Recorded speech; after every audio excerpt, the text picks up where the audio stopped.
Once again, we'd like to thank the Merrimack Cardinals and cheerleaders, coaches, players for visiting us tonight. We'd like to welcome everybody to Merrimack High School for today's contest between the Tomahawks of Merrimack High School and the visiting Keene High School Blackbirds. The New Hampshire Interscholastic Athletic Association and its members school, thank you for coming to support your team today. High school sports are an extension of the classroom learning experience. The student athletes in front of you have worked hard in the classrooms and practice to be able to play here today. As we encourage them to demonstrate good sportsmanship, we'd also like to ask that you, our fans, help us make this event a meaningful one for our athletes by showing respect for your team, the opposing team, the coaches, and the officials. We thank you in advance for the positive sportsmanship that we will display. Please be reminded that for the safety of the players, coaches, and officials, all spectators are not permitted on the field before, during, or after the game. Your cooperation is greatly appreciated. The officials for this evening's game: referee John Lucchino, umpire Chris Hackfell, linesman Michael Murphy, line judge Gary Reddick, and your back judge for this evening's game is Tim Lee. You want to be like zoomed in adequately, like you don't want to be too far, like that's way too far. You want to be zoomed in. You gotta be able to see like both the offense and the defense. Your visiting Keene High School Blackbirds entered this evening with a record of 2-1. While the Tomahawks of Merrimack High School have a record of 1-2. There'll be like a second level of football, which are the linebackers, and then there'll be a couple of safeties. You want to get all of the defense in and all of the offense. The offense will be easy. Yeah. Coach will help you out.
Good evening. At this time, we'd ask you, spectators, please to rise to the playing of our national anthem. We'd ask all the gentlemen or ladies, if you are wearing a hat, to please remove your hat. Merrimack High School Marching Band will perform the national anthem this evening. Thank you.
Good evening and welcome to tonight's game with the Merrimack Tomahawks welcoming the Keene Blackbirds to town tonight.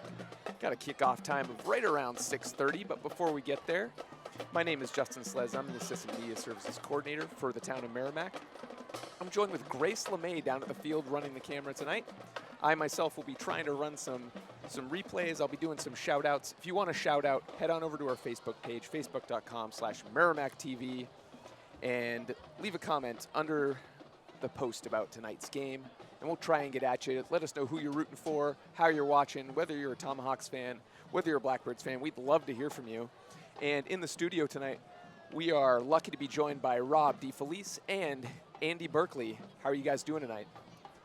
Doing well. Thanks, Justin. Doing fantastic. Excited for another great Friday night here in Merrimack as the Tomahawks host the Blackbirds of Keene.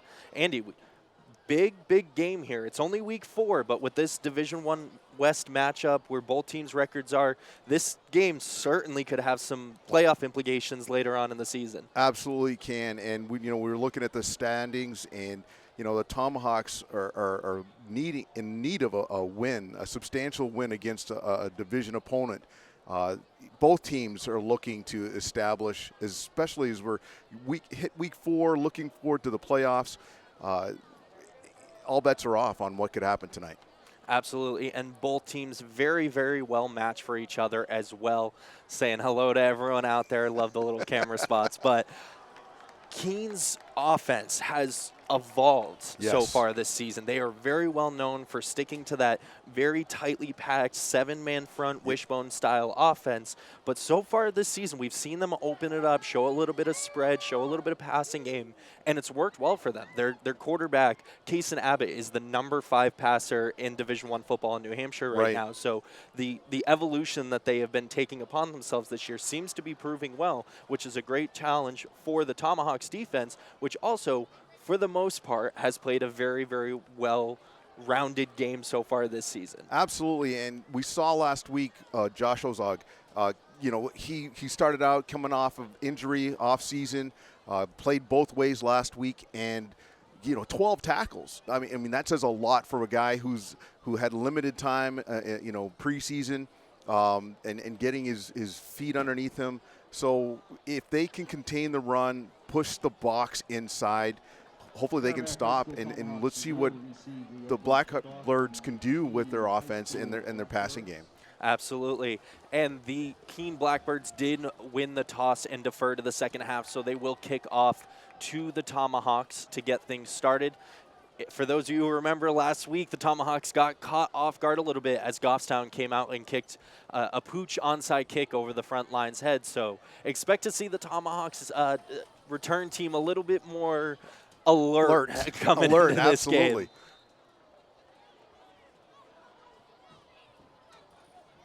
And exactly what we thought. Keene coming out with a pooch kick. Tomahawks were totally not caught off guard on that one.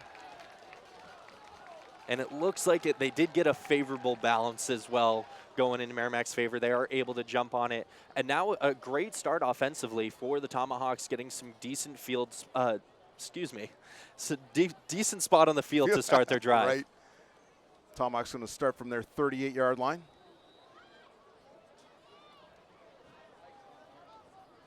Be interesting to see what the Tomahawks come up with on this first drive. They can establish. First and 10 for the Tomahawks on the 38-yard line. Good time of possession.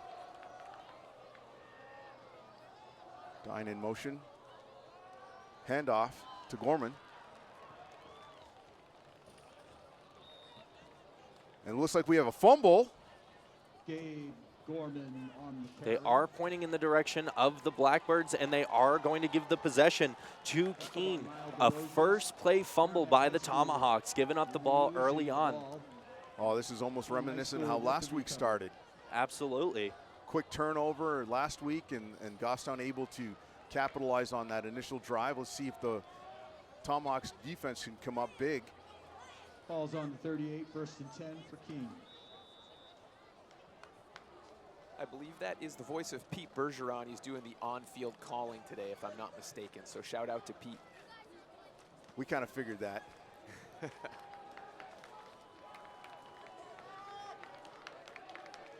There's that T backfield that we were talking about. Quick handoff inside. That was Peyton Goal, ball carrier. Peyton Cowell on the carry.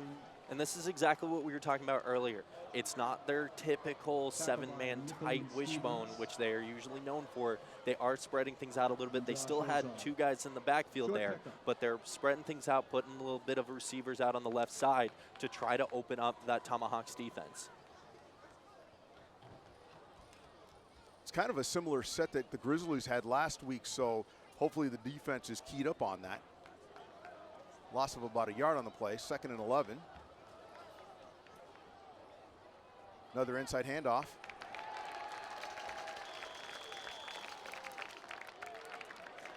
And we do apologize if we do mess up anybody's names and pronunciations. Happens from time to time. Rob. And please feel free to let us know in the comments section on Facebook if you want to give us a correct pronunciation. Please. We will be sure to make sure we update that if we are corrected.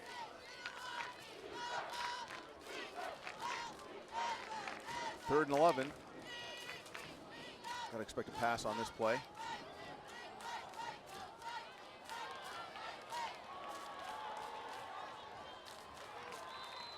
And Abbott's pass complete. Made by Take another look at that here. To Abbott Tinnen. rolls out to the left side, able to find Tinnen wide open. Bites off a huge chunk of yards for Keene there on a crucial third down early on in this game. Another thing to note here, Evan Ray, number 70 for Keene, kind of their anchor of the offensive and defensive line, played center early on in the preseason, but it seems they've moved him out to right guard in this game.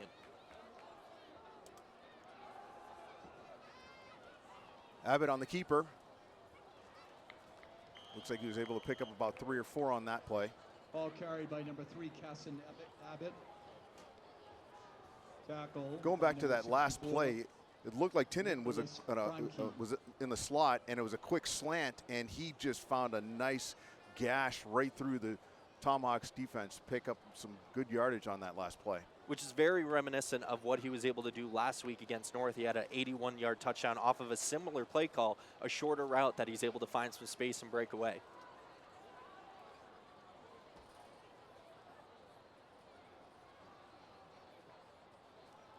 Gowell, the carrier again. Oh, and he scores, touchdown. Keene High School Blackbirds. with the touchdown carried by number 10, Peyton Gowell. Another short Keene run High School there, touchdown. off to the right side, off tackle, able to punch it in just barely for Keene to strike first and get up on the scoreboard after taking over on a fumble on the first play by the Tomahawks. What a way to shift the momentum in your favor if you're the Keene Blackbirds here.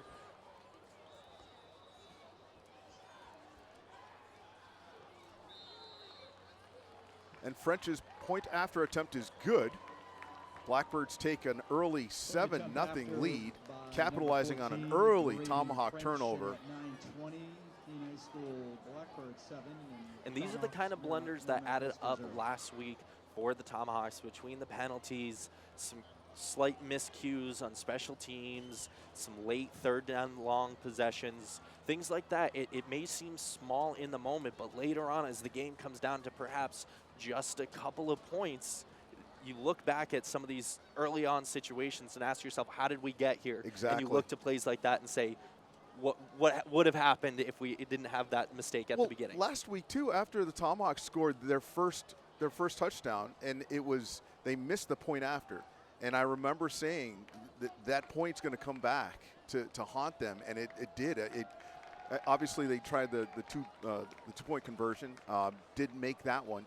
And so that 1 point was definitely a factor.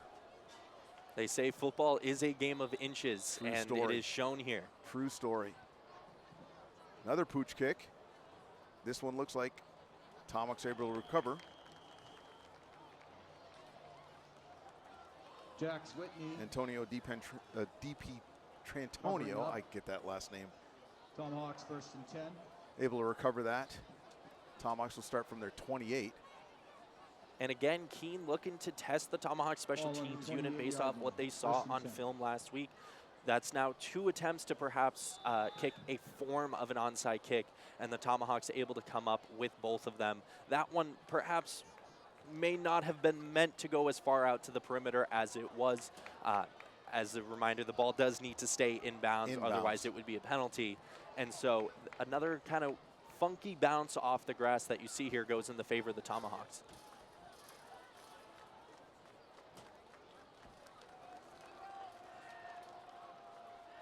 So heel back to pass. Pass complete to Egan. He's breaking it. Touchdown Tomahawks. Shea Egan able to break. Oh my goodness. What a play. And if you're the Tomahawks, those are the exact conversations that you have in between possessions of how to shift the momentum back in your favor, right? You don't need to bite off everything all in one go, but if it happens like this, so be it, and they're certainly not going to complain about it. Shea Egan catches the quick slant, able to get to some space. Nobody's able to catch him, and he takes it 70 yards or so for the touchdown for the Tomahawks. And now an extra point will tie it up.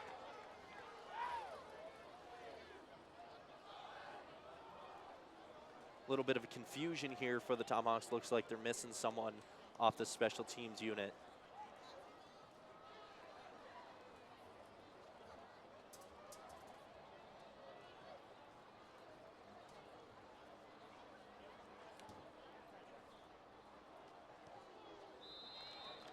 And the kick is good. I believe that was Isaac Snell. Number 82, Quinn Giuliano. Oh, it's that Giuliano. I'm sorry. At 9:05, we have. Oh, this Quinn Giuliano was actually on that kick. My bad on the numbers. And you know, they say that the stats don't always tell the whole story of a game. And in this one, the Tomahawks offense, 2 plays. 2 plays. One's a fumble, one's a touchdown, and we have a tie ball game. It's high school football. Tomahawks able to capitalize off of a quick slant route, taking the distance, and now we're looking at an even game just as though we started. Only difference is now Keene's getting the ball back. Yes, and you guys just saw a shot of the band there. It's actually youth night there tonight, so the band is joined by the middle school band, the high school band is joined by the middle school band, and the Merrimack Cardinals football team and cheerleaders are also joining the field as well.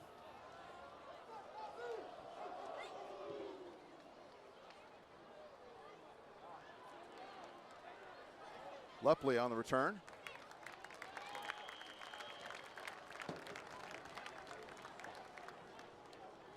And I talked to RJ Beck earlier tonight. He said this is one of his favorite nights of the year, is having the middle schoolers just playing right along with the band in between the plays here. And that's just such a great experience for the kids, for sure. Oh, absolutely. And it creates a great atmosphere as well. I remember back in my playing days, I always loved when the band was playing. It got me fired up. It certainly sets the energy and the atmosphere, and to have the middle schoolers involved as well just adds to that atmosphere. And it gives them a sense of what to look forward to. Pass is complete to Peyton Gowell. Gowell on the reception. Almost looked like a broken play. Didn't know if Abbott was going to keep that or not. Blackbirds pick up 4 on that play. It'll be 2nd and 6.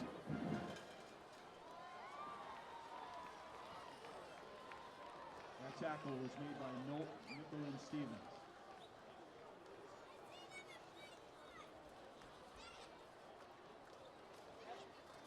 Abbott back to pass. Pass out on the flat. Kopcha. And once again, we're seeing a lot more of that spread offense for Keene here.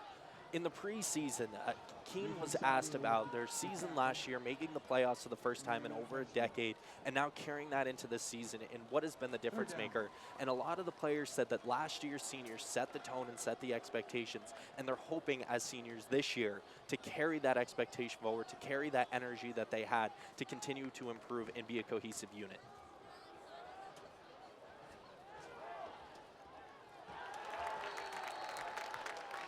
Complete to Peyton Gowell. Gowell again on the reception. Tackled by number 45, Nickel Looks like Grady almost got a hand on that as well. We have a 4th down. Either way, it does bring up a 4th down, and it looks like Keene's punt Back to unit is receive on for the field. Tomahawks is number Tomahawks 11, last week were Sagan able to Miller. block a punt. I believe it was Stevens on the block punt, was phenomenal.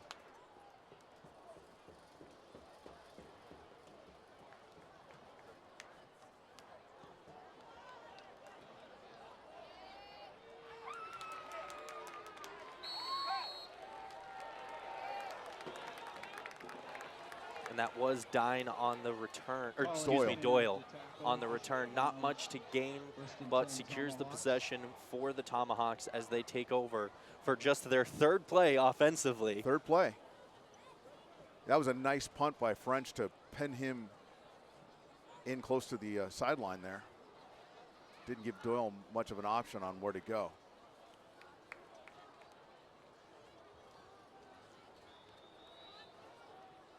You got to like the confidence in Sahil. He's every week he seems more confident back there, you know, just poised. And we talked a lot about his running ability last week, being very patient. Seen that in his passing game as well. Looking for something to develop. Scrambles out of the pocket.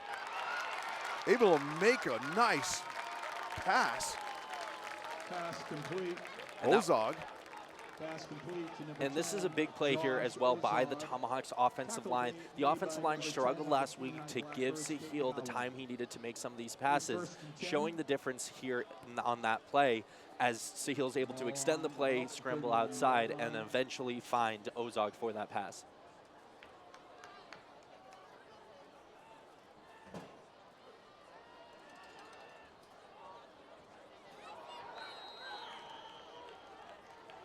Incomplete pass to number 14, Braden French. Brings up a 2nd. And that one falls incomplete.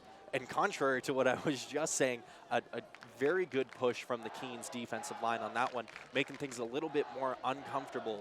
And Sahil has to get rid of it a little bit faster, perhaps puts it a little bit out of reach of his receivers. Looked like Dine was the intended receiver on that one. He's 2nd and 10. Interesting seeing the Tomahawks come out and Jackson going with, Coach Jackson going with more of a pass-laden versus run-first.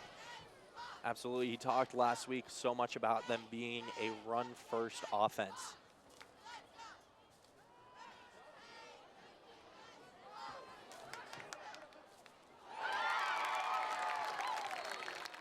Pass complete to Ozog.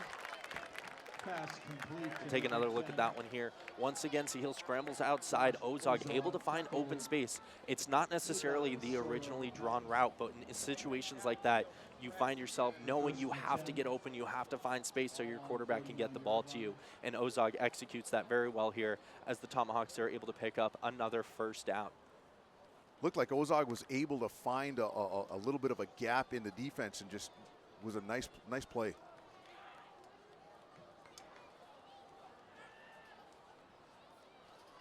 Sahil on a keeper. Not much room. Quarterback with the And that's the first run we've seen of hit from him so far in this game. Keene's defense so effective against the run game. Last week, only giving up 52 yards rushing against North, and a lot of that is credit to their defensive line as well as their linebackers who play so well as a unit. Loss of 3 on that play.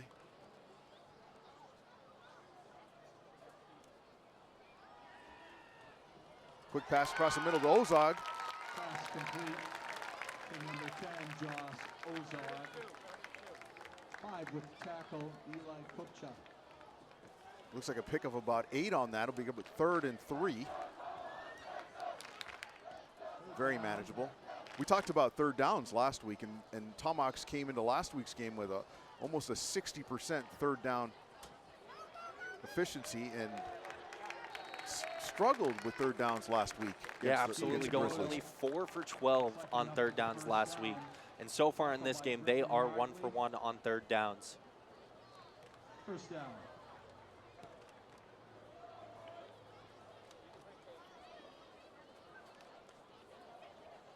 Ball on the 38. You have to wonder if Coach Jackson drew up more of a pass-laden attack, knowing that the Keene defense is really good against the run. Absolutely. They gave up a few more yards in the passing game last week against North, but most of that credit to the broken play that resulted in a big 80-yard touchdown for North. But their defense is so effective on both sides. They only typically show 3 defensive linemen with their hand in the dirt, and then they have those outside linebackers that creep down towards the line, almost playing in a defensive end style position, but they are athletic and they can drop back into coverage when they need to, making it very difficult to get a good read defensively, or offensively, excuse me. Tomahawks stack trips to the left. Shea Egan with the on the reception.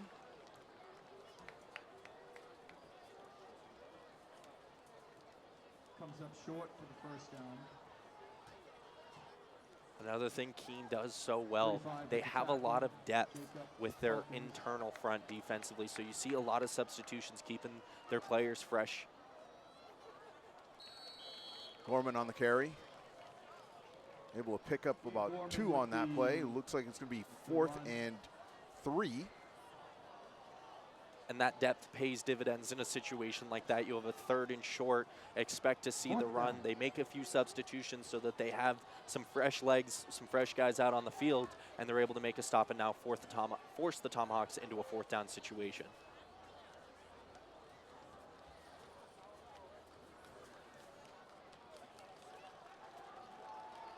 Now you're seeing just 3 guys with their hand in the dirt, but a total of 8 players inside the box for Keene.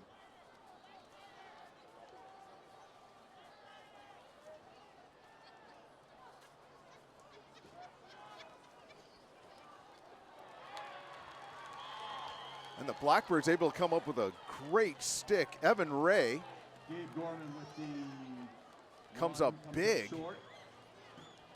And we called his number earlier. We were talking about Evan Ray, how much of a difference maker he is on both sides of the ball as a lineman, and he shows exactly that here as he's able to get that penetration and make a huge, huge fourth down stop. We're going to take another look at it here. Look at able him. to get off that block. Absolutely.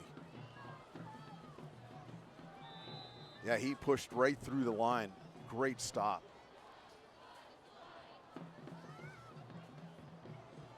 Gowell, the ball carrier. Gowell with the carry. Pick up about 3 on that play. Bring up 2nd and 7. And we actually haven't really seen any of that wishbone formation yet from Keene. Perhaps head coach Linwood Patnod saw something on film that led him to believe sticking to that more spread style would be more effective against the Tomahawks defense.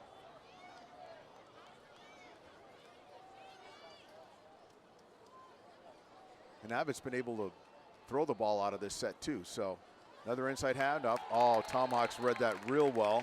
Kopcha Most of Merrimack High School tacklers. on the carry. Looks like he lost a yard on that play. Third down. Patnod, a well-established coach in New Hampshire football. He's in his 6th season coaching for Keene.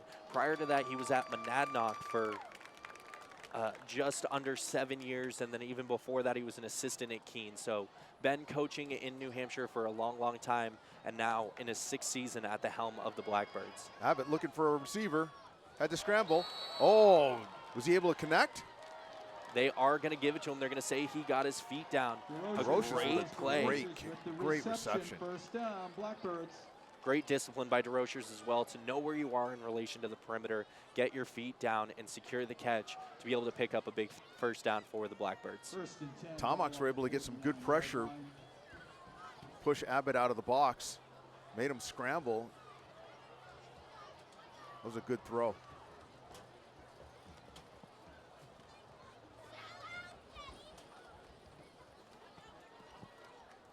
And we just saw Evan Ray get substituted off the field. Not sure if it was for some sort of injury or for an equipment malfunction, but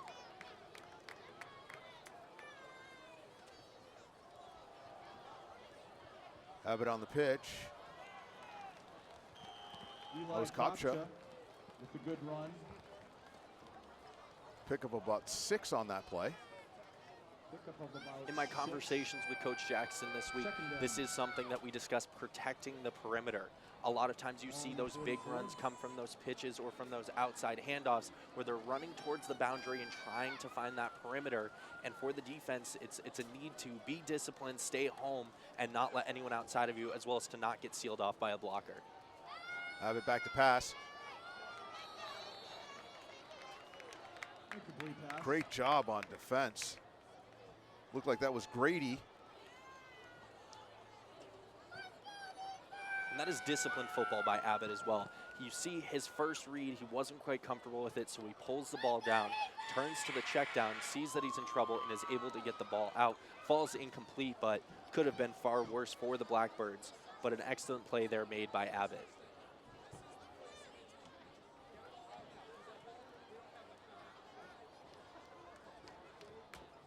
Abbott on the keeper.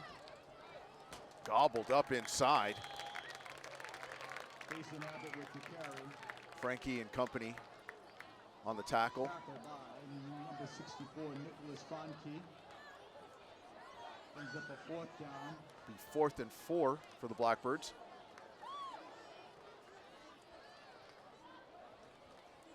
And Evan Ray was back out on the field on that last play for the Blackbirds. So happy to see that it wasn't any major injury or anything like that. After 1 quarter of the play, we have And that is going to be the end of the first quarter as well, as the game is tied 7-7. Score may not tell the full story of the game so far that we've seen, but locked up still as the Blackbirds are ready to punt the ball way back to the Tomahawks. But some interesting situations going on so far in this game. Not a lot of what expectations were coming in No, not from at the all. Keene offense, from Merrimack's performance offensively. So it's very interesting, almost surprised from what we've seen so far in this game. Absolutely. You figured that the Blackbirds would come out with more of a run-heavy offense, and they're using that double running back look, and they're still able to pass off of that. And then the Tomahawks coming out thinking that they're going to be run first, but they're pass, and so they're changing the script on us, which is good because who knows, maybe they're catching their opponents off guard. Pretty impressed with what the Tomahawks have been able to do offensively, passing the ball, converting on that third down. Again, you know, it's interesting. I mean, yeah, that was a great play by Roy on that stop on fourth down. So we'll see what happens. I mean, we still got a lot of football ahead of us. Absolutely, and only 2 or 3 rush attempts by the Tomahawks so far in this game, which, as you mentioned, is rather surprising, being that Jackson describes the offense as such a run-first team. But you look at any football game and you talk about that the run game is what you establish early on. You control the pace of it. So for neither team to try to lay down that run game as dominantly as you would expect from 2 very run-heavy offenses is quite a surprise to see. Keene showing it a little bit more than the Tomahawks. However, Keene not showing their iconic wishbone formation offense, rather running their rush game from the spread formation a little bit more. What's interesting too is you wonder if Gorman's fumble first play has anything to do with the Tomahawks looking more to pass, and then obviously knowing that the Blackbirds' run defense is pretty stout. So it'll be interesting to see what happens on this next offensive drive for the Tomahawks. And a great punt by the Blackbirds as well. Now the Tomahawks taking over inside of their own 10-yard line.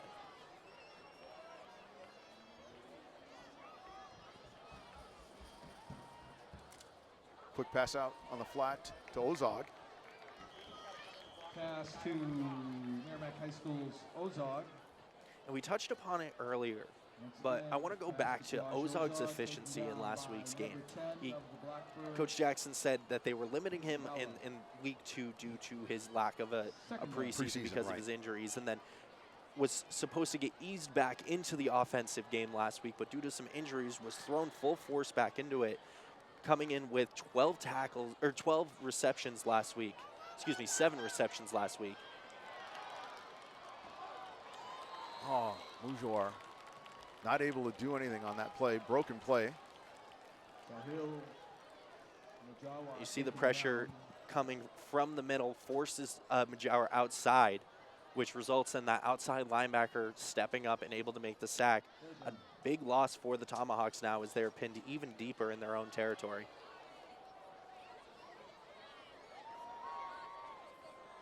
And Ozog, as I was saying, already has 3 or 4 catches so far in this game, so they're obviously showing their confidence in him as he is easing back into action, only his 3rd week back in pads. Oh, and pass attempt to Egan. Definitely had a couple steps on the defensive back. Tomahawks not able to convert on that 3rd down. And now a quick 3 and out for the Tomahawks. 3 designed pass plays, 1 for Ozog in the screen, the 2nd resulting in a sack, and now this 3rd one, they're taking a shot deep just outside of the reach of Egan.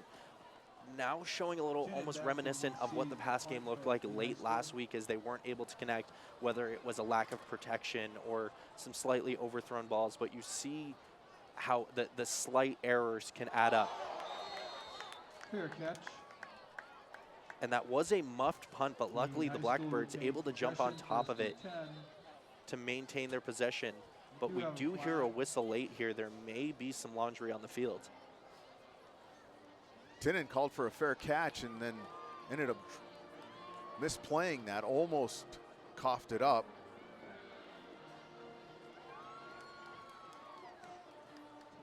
Able to recover it. We'll take a look here as the officials are discussing things over. So we have a holding call against the Blackbirds.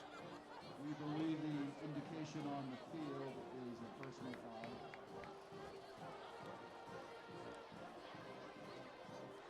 And given the hold coming in after the ball was kicked, Keene will maintain possession. However, the penalty will take effect after the ball was downed. So it'll back them up as they start their offensive possession, but Keene does retain possession. Blackbirds looking to start from the Tomahawks, First and 46, 10, Keene High School, 47. ball excuse on me. the 47. Once again, first and 10.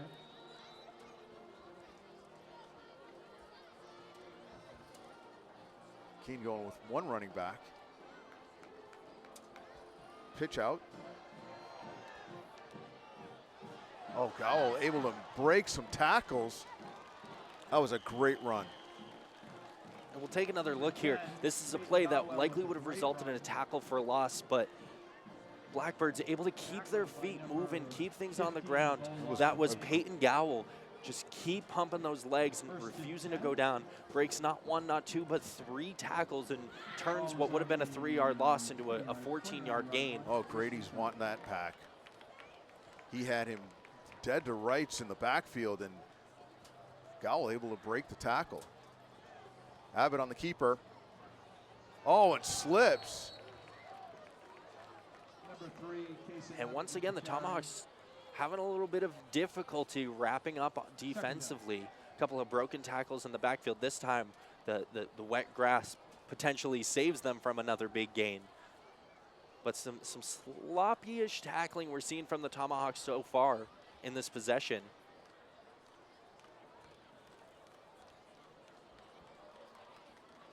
Abbott able to pick up a yard on that play.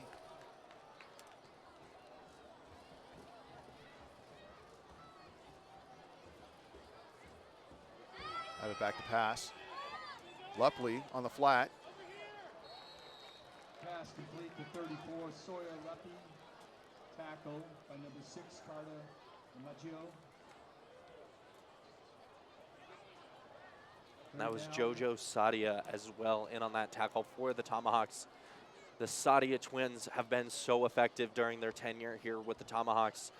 Nathan, of course, being a defensive lineman, and then you see Jojo in that outside linebacker, inside linebacker hybrid type of position. Abbott, quick pass out the flat. To Tinnen. Catch made by number 28, Colin Tinnen. And that time the Tomahawks having no problem securing the tackle as support comes in. Nathan And you see about 4 or 5 Tomahawks in on the tackle, bringing up a 4th down for the Blackbirds. The offense does stay on the field. They are pretty deep into the Tomahawks' territory and perhaps just outside of their kicker's range for a potential field goal.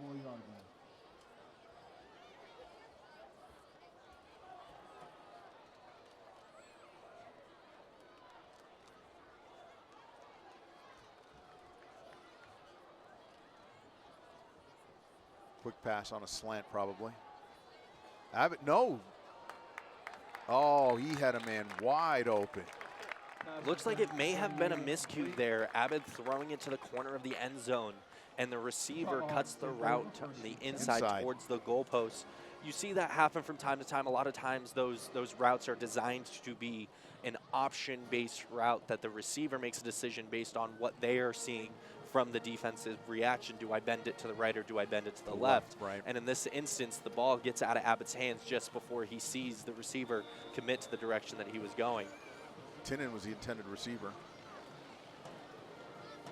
Tomahawks take over.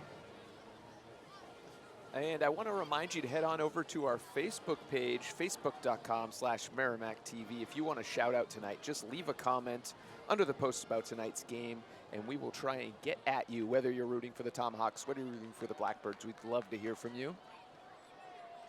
And I got a few queued up here that I'll save just a moment from now. So he'll back to pass. Finds Ozog.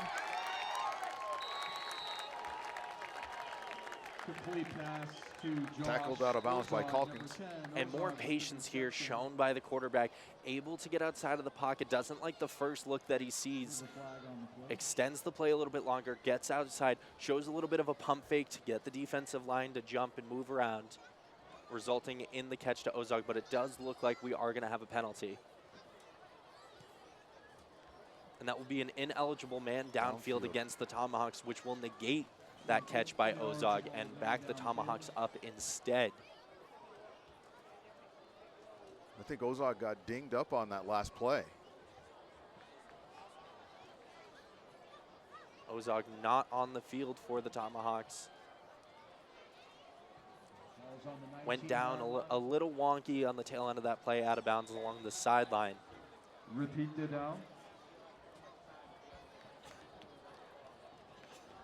Be first and 15 for the Tomahawks. So he'll back to pass. Oh, pass intended.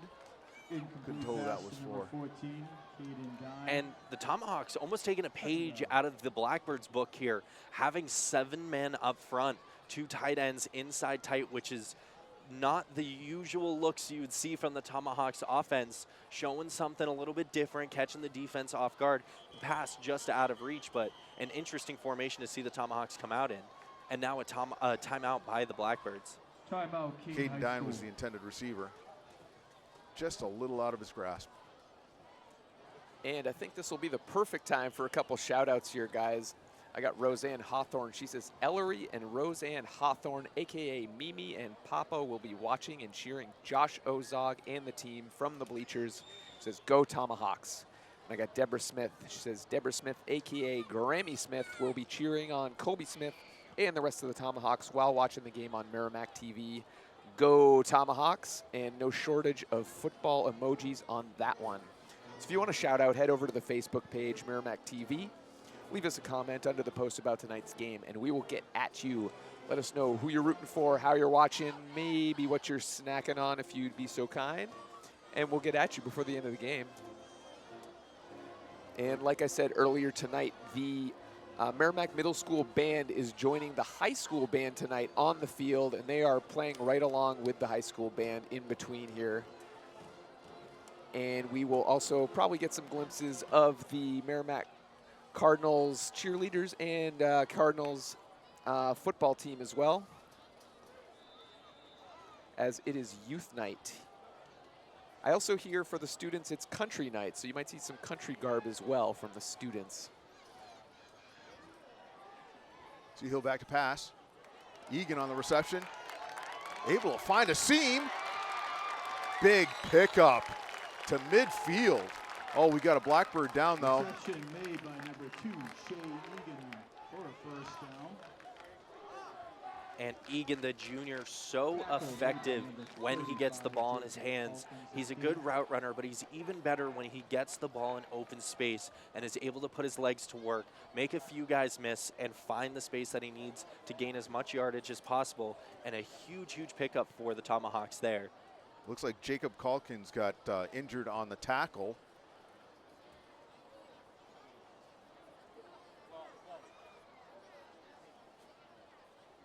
For the top. Great comeback play for the Tomahawks, though. Absolutely, and we'll take another look at it here as well.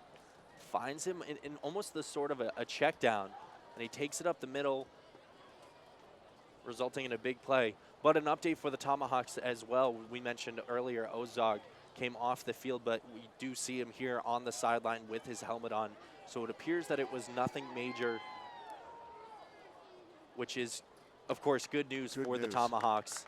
Was such a crucial player to both sides of the ball. We hear some clapping going on. Looks like Calkins was able to get off the field. Looks like he took something in the abdomen.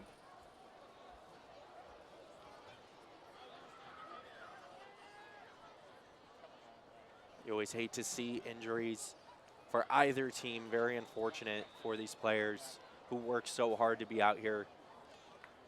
Hopefully it is nothing major. On the 49-yard line from Maryland. Dine in motion on the carry. 14 with the carry. Caden Dine. Pickup of about 3 on that play. From number 70, Keene High School. Evan Ray on the tackle and company. And now we're starting to see the Tomahawks perhaps settle into the run game a little bit more. They've seen the efficiency, their ability to move the ball, and control the clock so they're feeling a bit more comfortable committing now to that run game and try to take control of the pace of this game.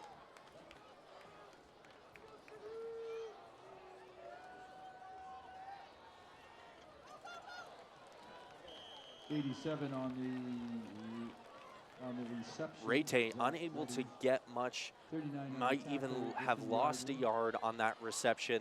The Keene defense all over that one. And now another third and long for the Tomahawks.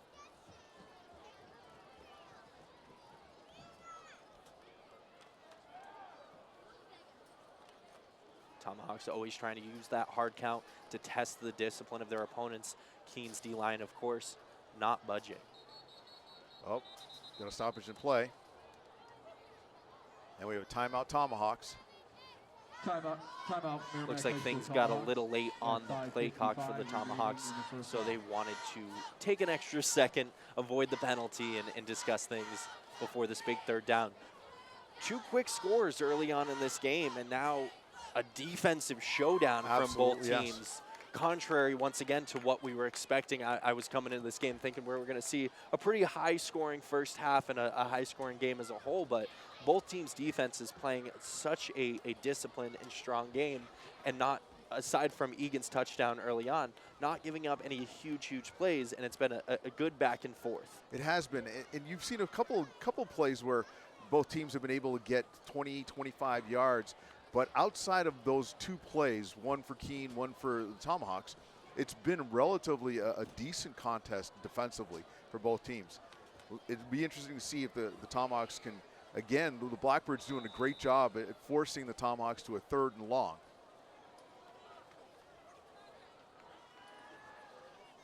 Ball tipped at the line. Ball tip. Intended for number 2, Shea Egan. And I think that was going in Egan's direction once again. Did have some space, but I'm not sure with the defenders there if he would have gotten the first down anyway. And now bringing up a 4th down for the Tomahawks. And we see their punt team out for the first time. I believe that was Ray with the block, able to get some good pressure. And the sophomore LeBlanc out to kick it away for the Tomahawks.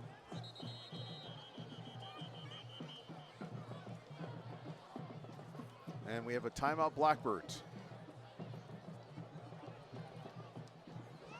Pat Nod was asked earlier on this season Timeout, what his goals Blackbirds and at Keene High expectations School. were coming into the season, and he said simply, the goal every year is to make playoffs. Right.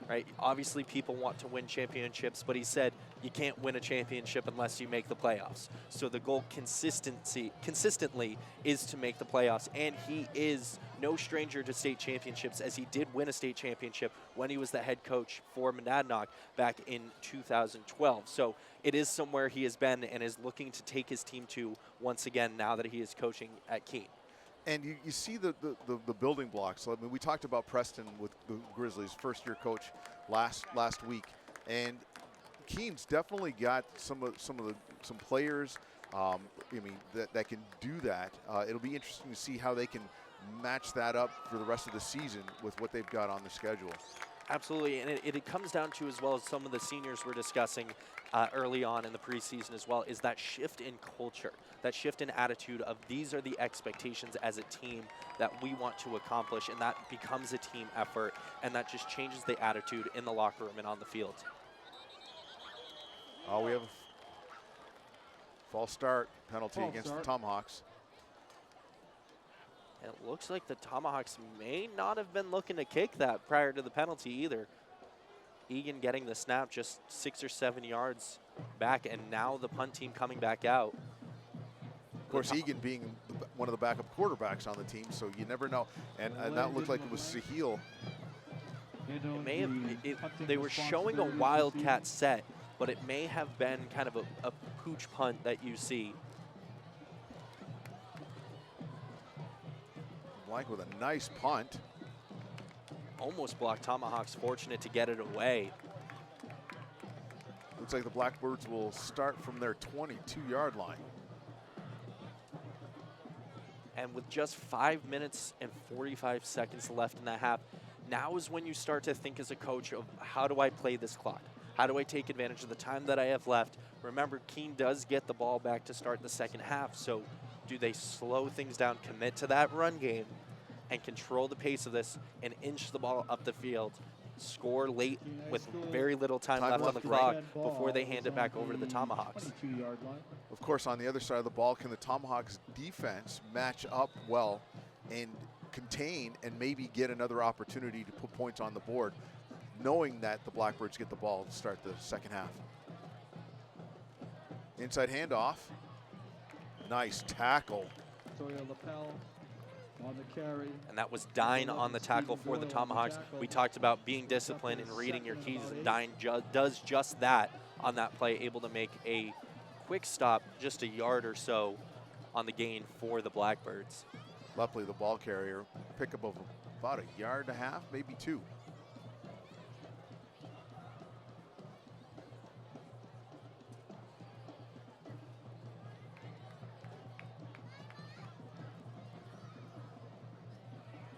Abbott, quick pass out on the flat.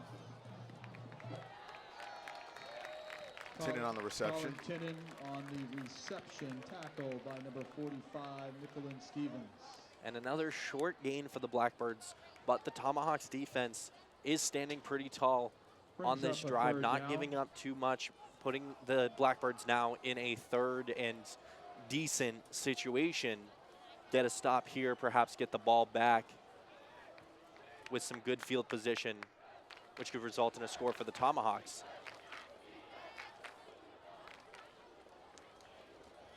Abbott back to pass, quick pass. Lupley on the reception. Once again, reception by big gain, about 16 yards. Tackle by number 7. It looks like a little bit of a miscommunication for the defense as well. Stevens comes up to play that flats out to the right side, and the receiver able to sneak behind him and find that space. Grady almost got a hand on the ball.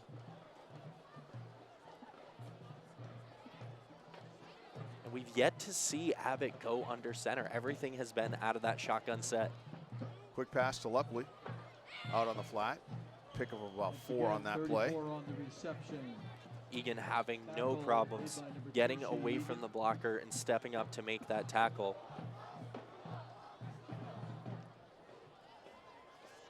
The clock continues to run now, down to just over 3.5 minutes to go in this half. 46-yard line. The Blackbirds in just 5 plays able to shave off 2 minutes from this clock. And they don't seem to be in a rush.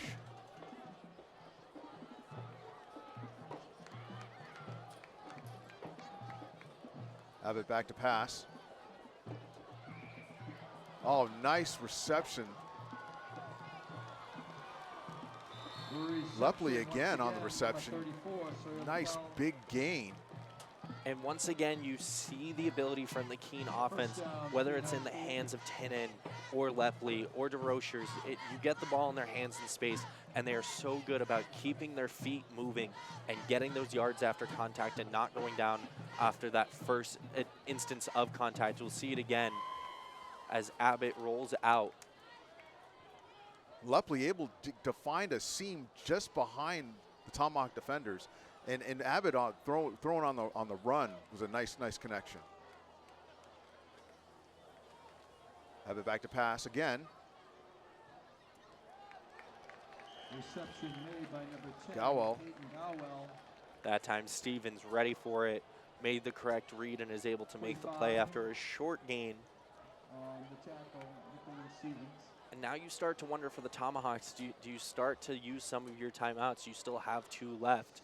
Second down, ball is on the 26-yard line. If you get a stop here, do you take a timeout before the third down play, or do you wait and let Keene burn even more of that clock? Abbott looking to pass. Tucks and runs. Quarterback keeps it. Jason Abbott. Looked like he picked up about 4 on that play. Third and 6. Third down, gain of 4. And now you wonder, with the field being flipped the way it is, who is the clock helping at this point?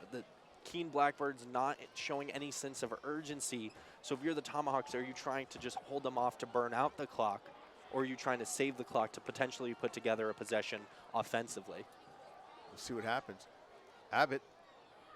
Oh, looking for Gowell on the flat. For number 10, Peyton Gowell, 4th down. We get a stoppage of the clock on that incomplete pass.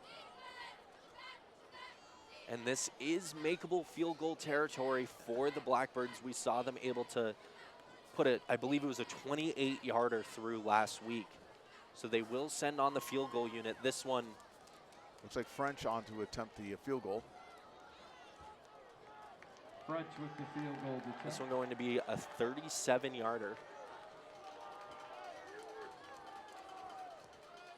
Kick is up.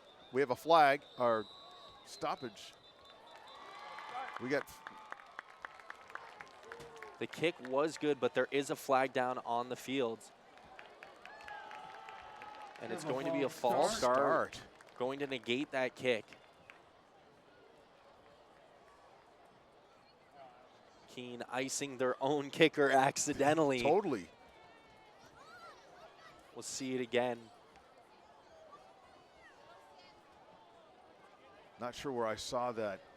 I believe start. It was an illegal formation. It's the same hand signal as a false start, but you see that they do not have 7 men on the line of scrimmage. It looks like off to the left side, he's back off the line. A little bit, yep. So Keene brings the offense back out.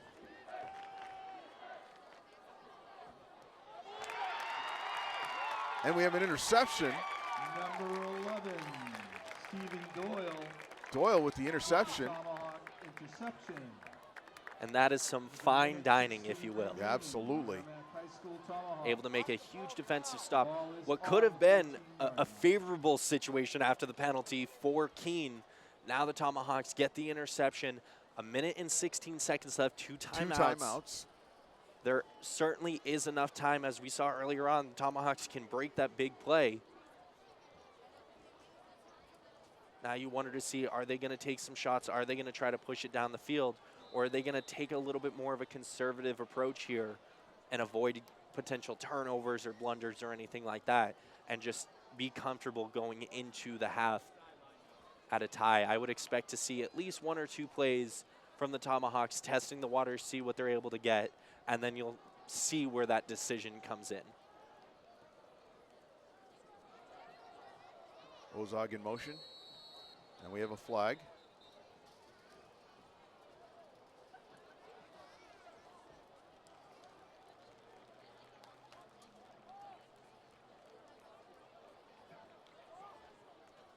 That's going to go against the Tomahawks. False start, Merrimack High School. It is called a false start, but I believe there was 2 players in motion at the same time as the ball was snapped. And of course, that is a penalty.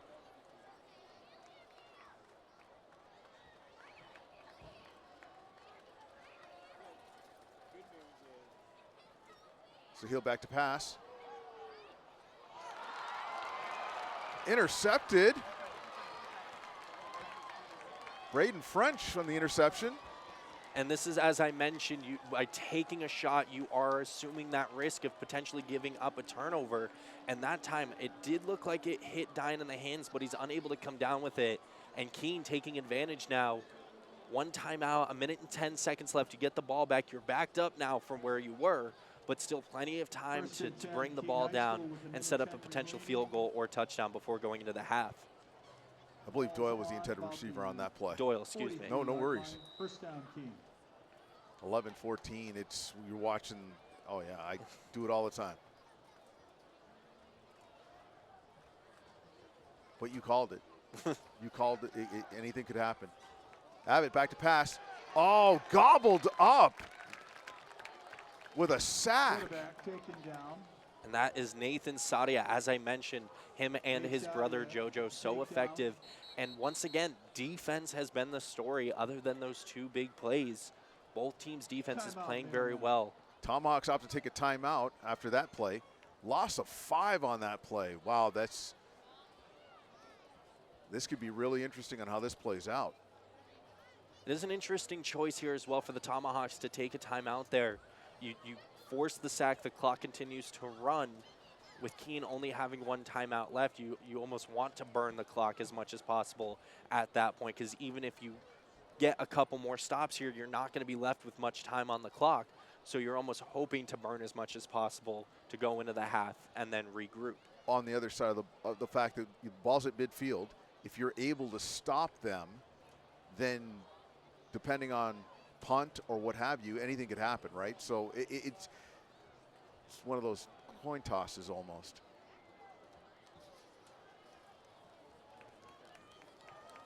And you'll see at least 2 more plays from Keene, and that is a lot of clock to burn. And with only one timeout now.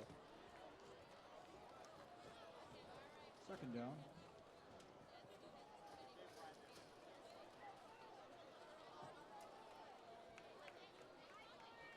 Have it back to pass, rolling out. Quick pass on the flat to Kopcha. He does stay in bounds, so the clock will run. Number 5, Eli Kopcha. Third And down. both teams seem to be okay with that. Neither going to use their final timeout of the half.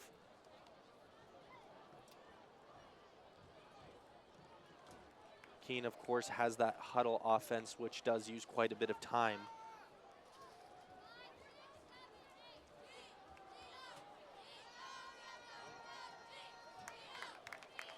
Ten on the Gowell reception. on the Peyton reception. Gowell. You do have a timeout. And the Tomahawks do take their final Merrimack High timeout. School following that timeout. 14 seconds remaining in the About half. 14 seconds left. Perhaps a little bit more of the timeout came in a little bit earlier, but perhaps looking for something on the return or maybe Fourth one down, quick about shot 6 yards. offensively, but not substantial time to put together any form of a multi-piece drive, if you will.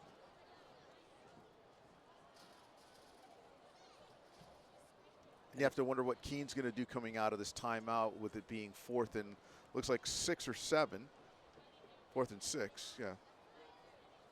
4th and 7. So do they opt to punt? Do they opt to quick slant pass, which has been effective for both teams? I think if you're Keene and you're going to go forward on 4th down, I don't think you want to put the ball in the air, because if it falls incomplete, well, either way it would be a turnover, excuse me, so the clock would stop. But by keeping the ball on the ground, you at least can control the clock a little bit more and burn a little bit more time before the clock stops.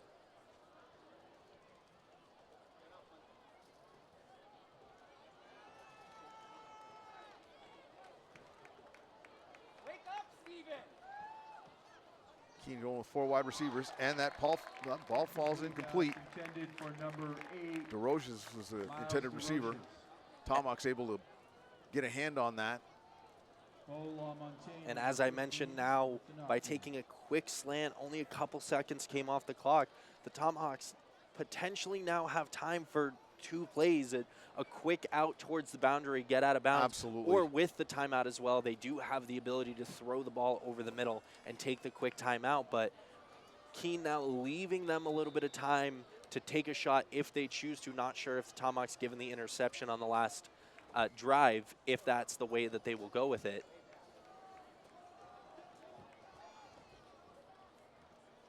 Tomahawk's going with a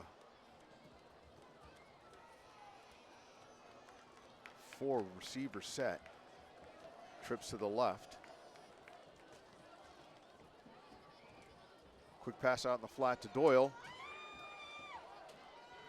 And Doyle gets out of bounds. Stephen Doyle. Not a huge gain, however, for the Tomahawks, so you're still looking at a potential Hail Mary situation here if you're looking to take a shot, or hoping to have a situation like Egan that can find some space and get loose. But this will likely be the last play, and the Tomahawks content with going in at the tie. Looks like, or not, they were showing that they were going to go under center there and possibly take the knee, but changing their minds now.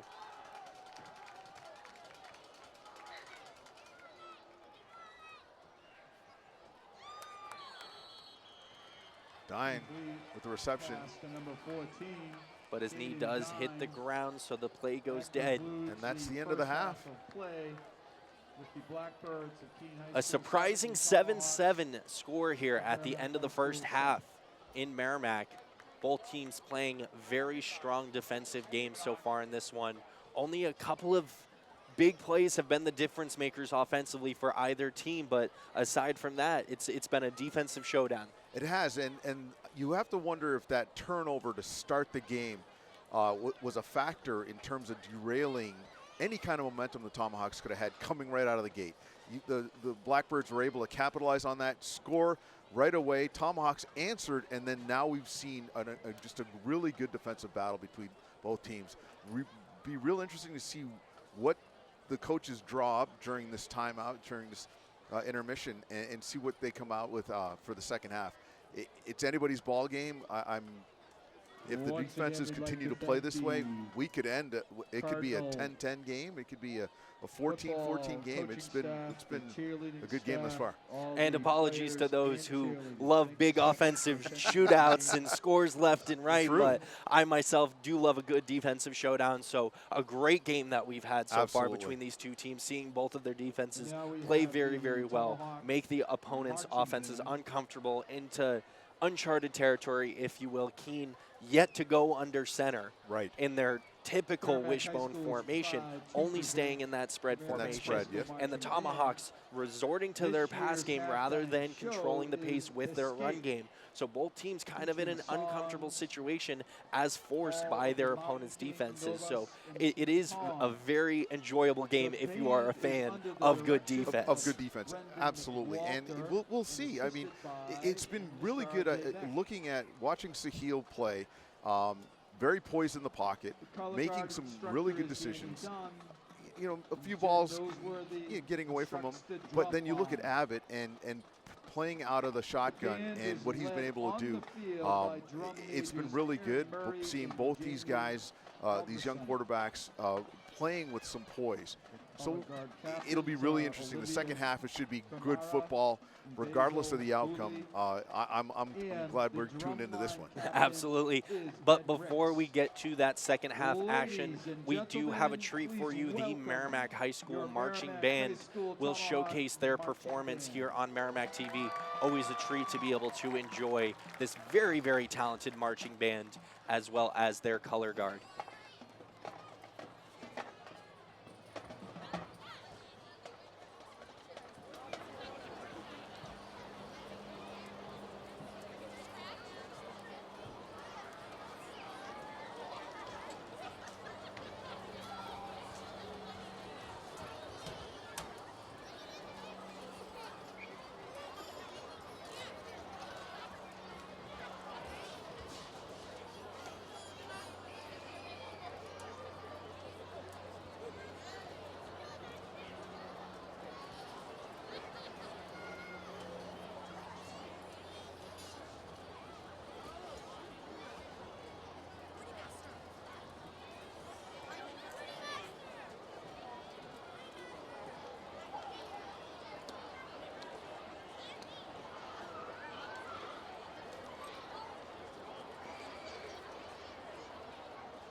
All right, and that was just another stellar performance by the Merrimack High School Marching Band.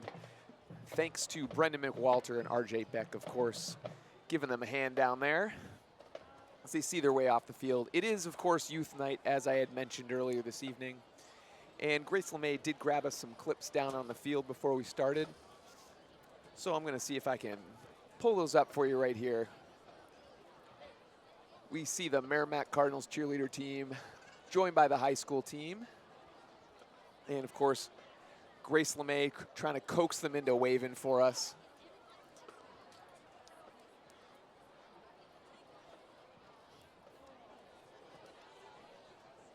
And here's, of course, the Merrimack Cardinals yucking it up a little bit for the camera. Gotta love that. And as I mentioned, the Merrimack Middle School is playing with the Merrimack High School tonight on the sideline. So we get a little action before the game started here on the saxophones. A little choreography there.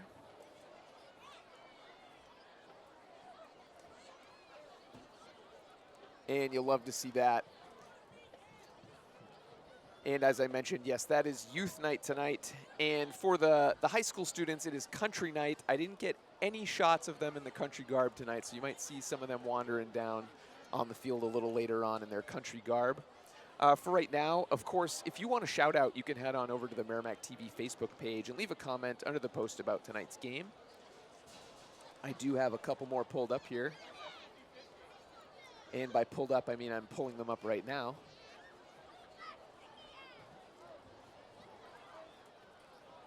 Let's see. Oh, wouldn't you know it, Robert DeFelice. Incredible work on the back end by the Merrimack TV crew. There is no us without you and all that you do. Thank you, Rob. Really, really appreciate that. Rob is, of course, in the studio right now. He's calling the game with Andy Berkeley. Can't do this game without those guys. You guys would not want to listen to me call these games. So we really appreciate all of our community volunteers calling these games for us. We got Caroline Masty Masterson. She says, "Let's go Tomahawks." Masty's watching from camp. I want to win. Way to go, Robert, calling the game again. Love hearing your insights as a former Tomahawk yourself. Heart emojis and football emojis abound. Let's see. We have Dawn Witz-Legay. Mrs. Legay watching on Merrimack TV. She says, "Go Tomahawks." And Caroline Masty Masterson, of course, she's replying to something Deborah Smith said earlier, saying that she loves Colby. What a nice young man. He's a pleasure to have in my classes. So they aren't just athletes, they are scholars, and they're doing a great job in the classroom. Like I said, if you want to shout out, head on over to the Merrimack TV Facebook page and leave a comment under tonight's post. And if you want to find out more about Merrimack TV, you can always email myself, Justin Slez, or Nicholas LaValle at merrimacktv@merrimacknh.gov. And gentlemen, I am going to throw it back to you in the studio if maybe you have some updates for us. We do, and Rob's going to go over some of the updates. We had some games to watch this weekend. Exeter against Winnicott, two undefeated teams. Alverin against Wyndham. And then tomorrow, a big game. Pinkerton and Londonderry, which are two powerhouse teams in D1. But you've got some updates for us. Absolutely. We got some scores from around the state. Now, do bear in mind, these are as of when I checked Twitter to get these scores, so they may have changed in that time frame. But as of now, Portsmouth is leading Memorial 17-6 with 7 minutes left in the half. Wyndham winning a funky 2-0 at the moment against Alvern at the end of the first quarter. North trailing South 10-20 at the end of the first half. Of course, the Nashua rivalry is always a fun game. And Exeter in that big game is currently leading Winnicott 14-12 with 3 minutes left to go in the first half. Now some D2 action. Souhegan is leading West 28-0 early in the second quarter. And then Concord, playing an out-of-conference matchup, is leading Malden Catholic 35-7 with 10 minutes left in the game. So a couple of score updates for you from around the state in case you are interested in any of those. But with just a couple minutes left before we get started back in this second half, a couple of things to talk about here. You know, the two early touchdowns 2 early scores. But aside from that, not a lot of action from either offense. Both teams playing very strong defense, shutting things down for their opponents, which is not at all what we thought we were going to see. Not at so all. it's a very, very intriguing game so far here in Merrimack as both teams struggle to get things efficiently moving on offense. We've seen a couple of things here and there, but nothing reach and pay dirt for either team. A potentially leading field goal called back due to a penalty. Right? And aside from that, no team has reached the red zone since those early touchdowns. And it's interesting. Both teams have showed the ability to move the ball, and then they stalled. And then both defenses have come up with some big plays, and so it'll be really interesting going into the second half to see what teams are what they're gonna focus in, what strengths they can look to capitalize on, what they can look to exploit. Keene came out with a couple pooch kickoffs, so we'll see what they want to do with that if that plays into the game. Of course, we know that the Blackbirds are they deferred. They won the toss and deferred, so they'll get the ball to start. Very interesting to see how this is going to play out, Rob. For sure. And before we get back started in here, I know Justin was doing the shout-outs, but if you are watching from Keene, we also invite you to hop in that comment section on Facebook. We love to hear the shout-outs from both sides. Let us know who you're rooting on for the Blackbirds, and we'll be sure to give you a shout-out as well. Don't be shy. Feel free to hop in there. Absolutely. And once again, I did mention it in the shout-outs, but a huge thank you to the Merrimack TV crew for all that you do for us. Andy and I have a lot of fun sitting here in the studio talking about some sports, but there is no us, as I said, without them and what they do. So much appreciation for them and their talent at their craft, making this possible and making this accessible for us to do what we love to do, as well as for the community to be able to tune in and watch the game. And what's cool about being a part of Merrimack TV, every year we get better at what we do, and it's a testament to Nick and Justin and the crew, bringing on Grace and just what they're able to do with the resources they have and looking to grow what we do in the community. And it's top notch and it hands off. And then not only Merrimack TV but also the other community networks in the area, and being able to do things and stream our content on their TV, on their stations, and them do us, and it's just fantastic to see what community, it's community television,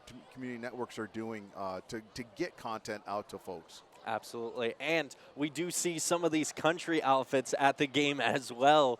As Justin mentioned earlier, all of the tribe, as they are called, each game they have a different theme, and tonight is country. So you see a lot of cowboy hats and a lot of flannels in the student section for the Tomahawks tonight.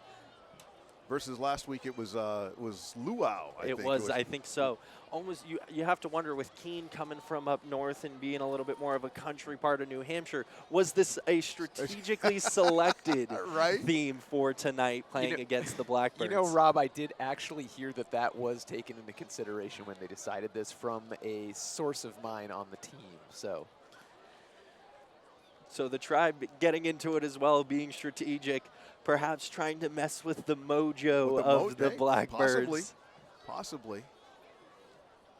And gentlemen, I got one more shout out before we get started here for the second half. Luke Linehan says, "Hey Merrimack TV, this is Bates Baseball, hashtag Lewiston Strong. Just got out of lift and are pumped to join y'all for some Friday Night Lights. Go Blackbirds, number 39. So thank you, Luke, so much. Anyone else, whether you're a Blackbirds fan or Tomahawks fan, head on over to Merrimack TV Facebook page, leave us a comment, and we'll get at you before the end of the game here. As we see the Tomahawks kind of moseying on to the side of the field here. And as a reminder, Keene did defer off the coin toss, so they will be receiving the ball here to start the second half.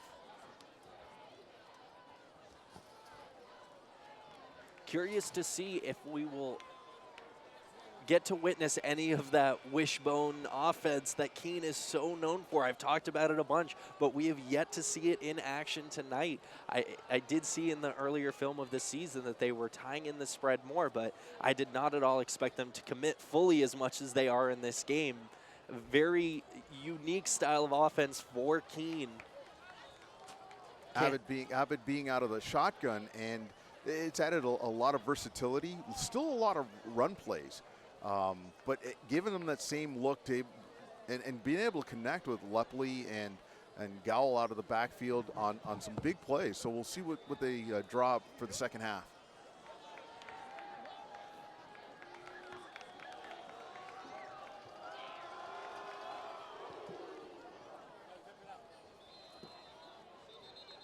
And that is going to be a penalty against the Tomahawks. It looked like Jojo Sadia crossed the line prior to the ball being kicked. So they will blow the play dead, and the Tomahawks will back up and kick it once again.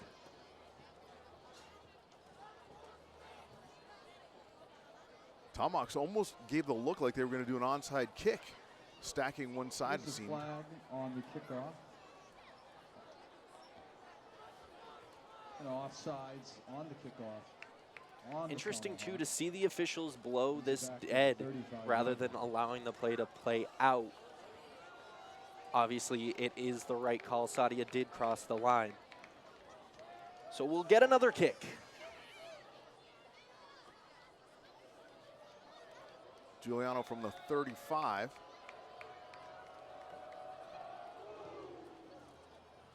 Another solid kick. Lepley from his 18. Good return out to midfield. Okay, number 34. Struggled to bring it in at first, but able to make a play after he reels the ball in. A couple of good blocks for him up front.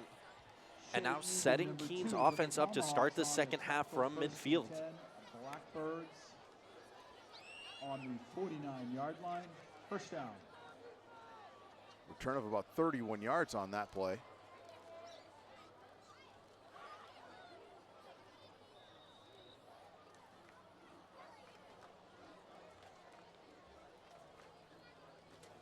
And now we see the wishbone from Keene. As we were talking about it, first play, that is a false start against Keene. However, now coming into the second half, the very first play of the drive, we see Abbott go under center for the first time in this game. Repeat first down.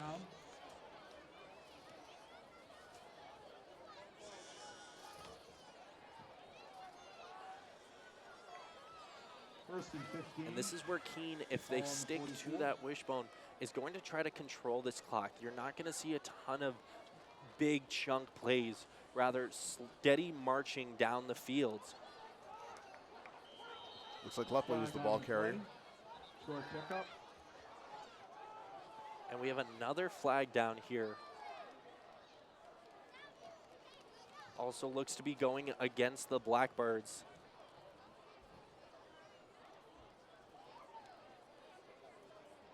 And the Tomahawks signaling they do want to take the penalty. Another false start. False start. And the Tomahawks elect to decline the penalty, instead setting up a second and long rather than giving them a first and longer.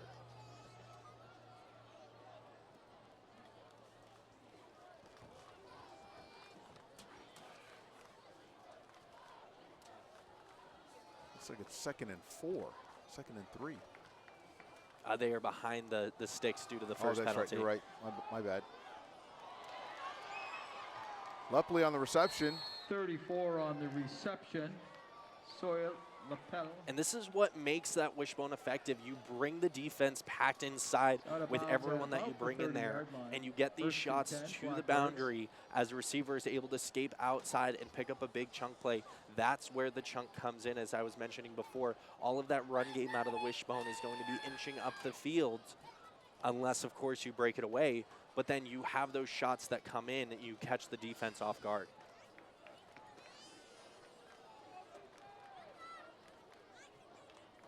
Lepley on the carry. Give to number 34. Sawyer lapel. Sadia with the tackle. Gain of 5 on that play. Second down. And you have to wonder, too, what conversations were held at the half among the Blackbirds deciding to move back towards this wishbone. Now, it is all that we've seen so far in this drive compared to what we were seeing in the first half from them. Another inside handoff. Great job by the Tomahawk Carried by number defenders. 28, Colin Kinnan. That was Riley Grady once 7 on again the being so tackle. effective for the Jonathan Tomahawks defense. Sadia. Third down. Sadia in on the tackle as well. Ball's on the 25-yard line. Third down.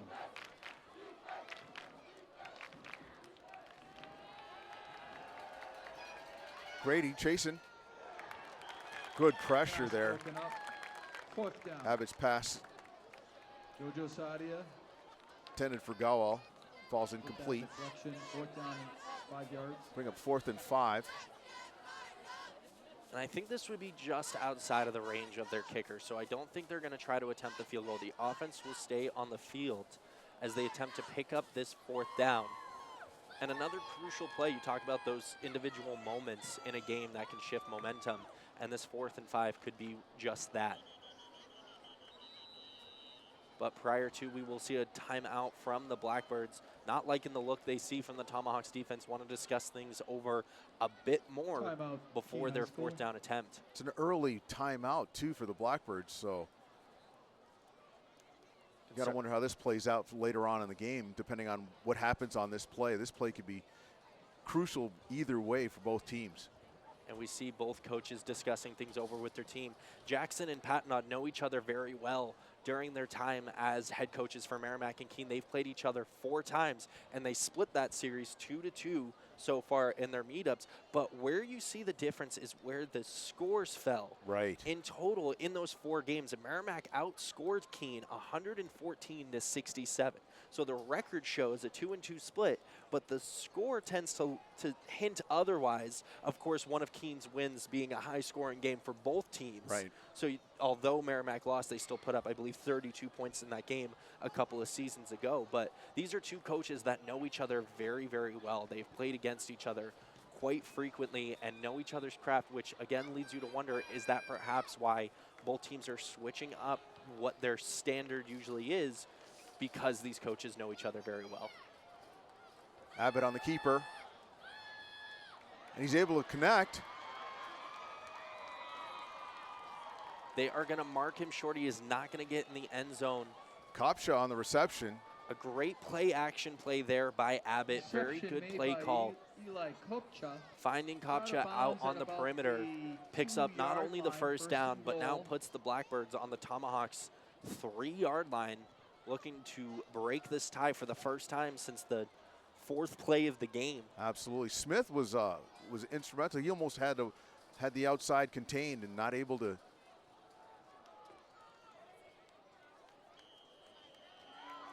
Looks like we have a touchdown Blackbirds. Touchdown for Keene High School. And that tie Clear is lapel. broken as Lepley is able to get in the end zone for the Blackbirds. As I mentioned, that does break the tie. They have been tied since the 4th play of this game. Of course, Keene's touchdown matched immediately by the Tomahawks on the first play of the ensuing drive. So since early on in the first quarter, this is the first score that we've seen, and it comes as a result of Keene going back to that wishbone offense and working the strategy that they know so well. And the point after attempt is no good. Point after attempt by Braden. Well, this could be French big, is no that good. 1 point. It does leave the door open for the Tomahawks. We saw it go the other direction last week. The Tomahawks missing an extra point end up being crucial late in the game. And now the Blackbirds lead the Tomahawks 13-7. And I know we've talked a lot about it, but I want to go back to them showing the wishbone on every play that drive. If you're the Tomahawks defense, you're watching film in their first couple of games, you're watching film from previous seasons and studying what you expect. And you would have to imagine that the Tomahawks defense under Coach Lilly spent a lot of time studying that wishbone, preparing for that wishbone, as well as perhaps throwing in a little bit of that spread. Right. They come out in the first half very, very well prepared for that spread offense.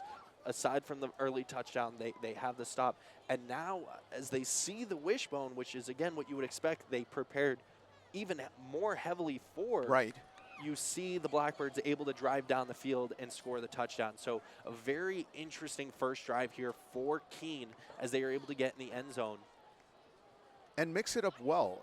They started out with that wishbone look, couple nice runs, and then that pass was just totally caught the Tomahawks off guard. And Keene once again trying to make a difference on special teams, attempting another form of a onside kick.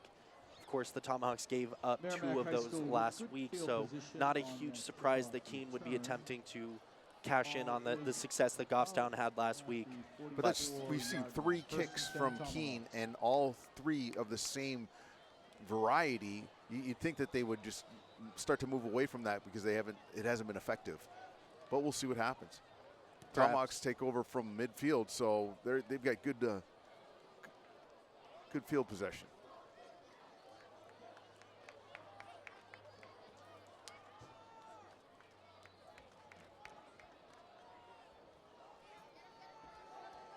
Sahil on the quarterback keeper.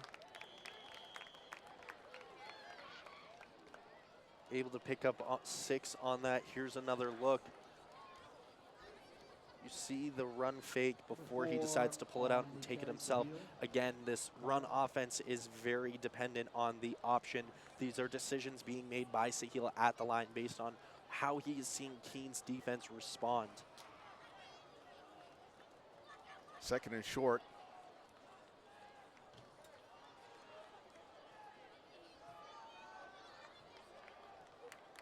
Gorman on the carry. Looks like he got close to the first down. 22. Oh, he's going to be a little short. 3rd and 1. Very manageable. Number 70 of the Blackbirds. And unlike the first half, Tomahawks come out, run. 3rd and short. Which is again, what they are known for, what they are typically doing, right. But we didn't see as much in the first half. I have a little bit of a prediction here as well. I am going to make a prediction that the Tomahawks are going to attempt the hard count to start to see if they can get Keene to jump.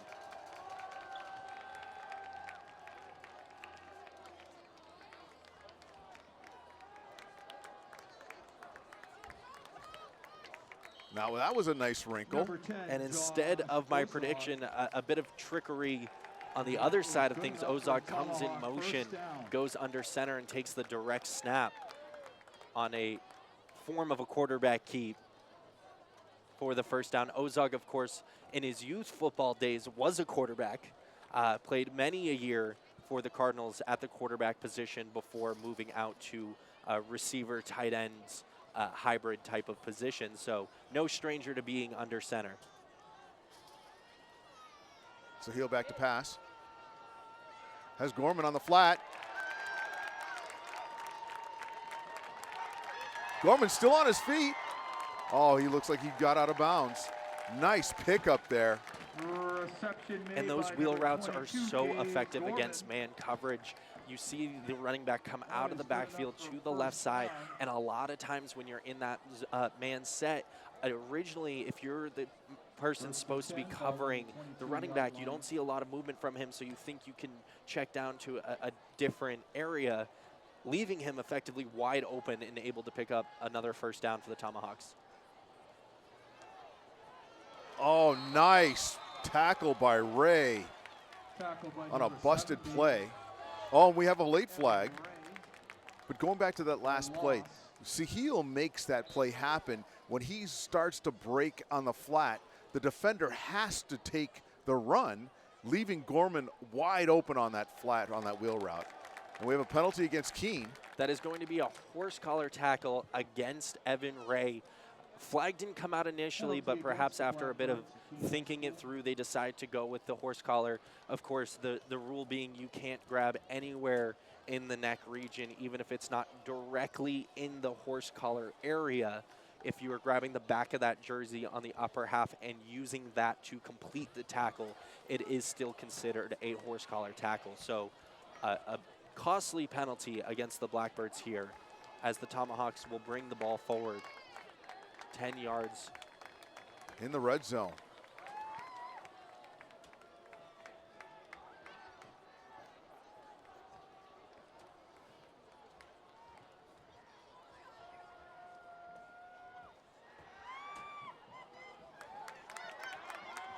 Reception made Dine on the by reception. number 14, Jaden Dine.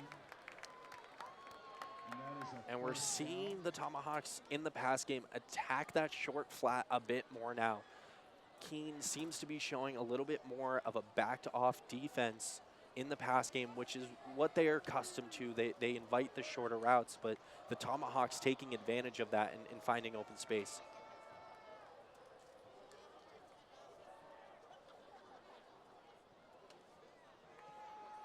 Sahil on the keeper. Touchdown, Tomahawks. Number 4, And once so again, the Michael Tomahawks with the answer the Keene touchdown with Tomahawks. one of their own. This time, a play fake by Sahil.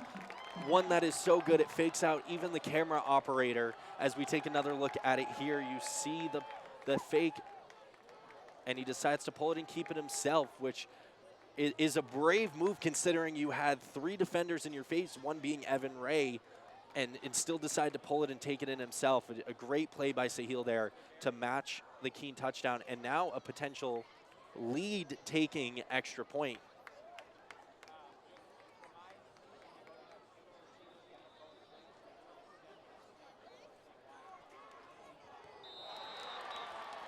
And that is also going to be no good. A little bit of a bobble on the hold there by Egan, unable to get it down for his kicker. And the Tomahawks lose out on a potential opportunity to take the lead here with just over 7 minutes to go in the third quarter. So we are back to locked in to this tie. And what's interesting is you called it. The first half, both teams scored right away, and then it was basically a defensive contest through the end of the first half. And then coming out to start the second half, you have both teams going back to their original kind of offensive mantra and both scoring on their first possessions, and now we're tied. So a lot of football left. We'll see what happens. Absolutely. And this time, of course, the Tomahawks driving down the field, taking advantage of the penalty on Ray, and able to put together their first substantial drive leading to a touchdown, the first coming of the big play from Egan. A kickoff pushes Lepley back to the 5-yard line. Oh, nice seam up the middle. 34 with the good return. Lepley with a 35-yard return. And another effective play here on special teams for the Blackbirds, setting this offense up in a comfortable position, starting from the 40-yard line. I think any offensive coordinator would be very happy starting and driving this position. Now, talking about momentum, right, big plays shift momentum in your favor. And although the Tomahawks just scored and they missed the extra point, you almost wonder, is the momentum in either team's favor at the moment? Not really.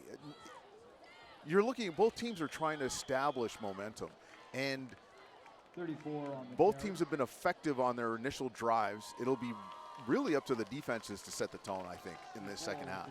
Absolutely. You see both defenses concede a touchdown, but neither coming from a huge momentum shifting play. Both teams' offenses just putting together good drives and able to get in the end zone. So the momentum is still up for grabs on either side. Lepley, nice play. Oh, able to break some tackles and get some good yardage. And any coach will tell you the most fundamental skill in defensive football is form tackling. You know, you never want to see those arm tackles, those reaching out, trying to bring him down to the ground, because it makes it so much easier for them to escape, and that's exactly what Lepley is able to take advantage of there, breaking through a couple of tackles and taking it an extra 15 yards for the Blackbirds. DiMaggio and Egan combined to push him out of bounds, not after a big gain. Blackbirds just outside of the red zone. And the Tomahawks take a timeout to avoid a potential 12 men on the field penalty. A bit of confusion now on defense for the Tomahawks after the big play. And as we were just talking about momentum, it doesn't need to be a 90-yard touchdown that can shift, that can shift it in your favor. But now you have a big gain and then a Merrimack High timeout School that the and Tomahawks have to community take would because like they're to thank unprepared. all those who Now you start to see participated the in Blackbirds Hampshire Tackles 100. shifting the Thank you. momentum ever so slightly in their direction. Interesting to see now how the Tomahawks defense will respond, as they have had quite a difficult time stopping this wishbone offense from Keene.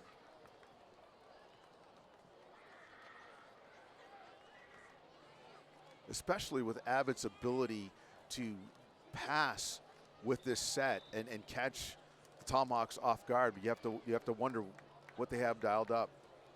Lepley. Oh no, that was sorry, that was 28 with Tinnen the carry. on the carry. Colin And this is Tinnen. what we were talking about earlier about protecting the On the perimeter, tackle not was- letting the blockers was seal you Frankie, off and number get on the 64 outside of once you again.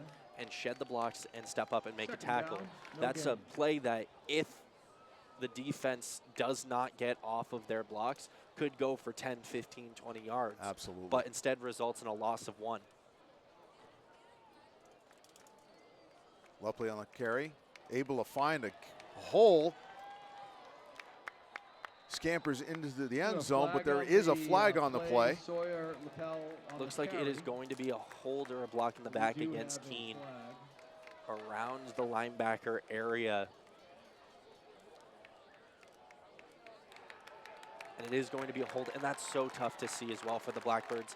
It's away from the play. That defender is not going to be the one to make the tackle.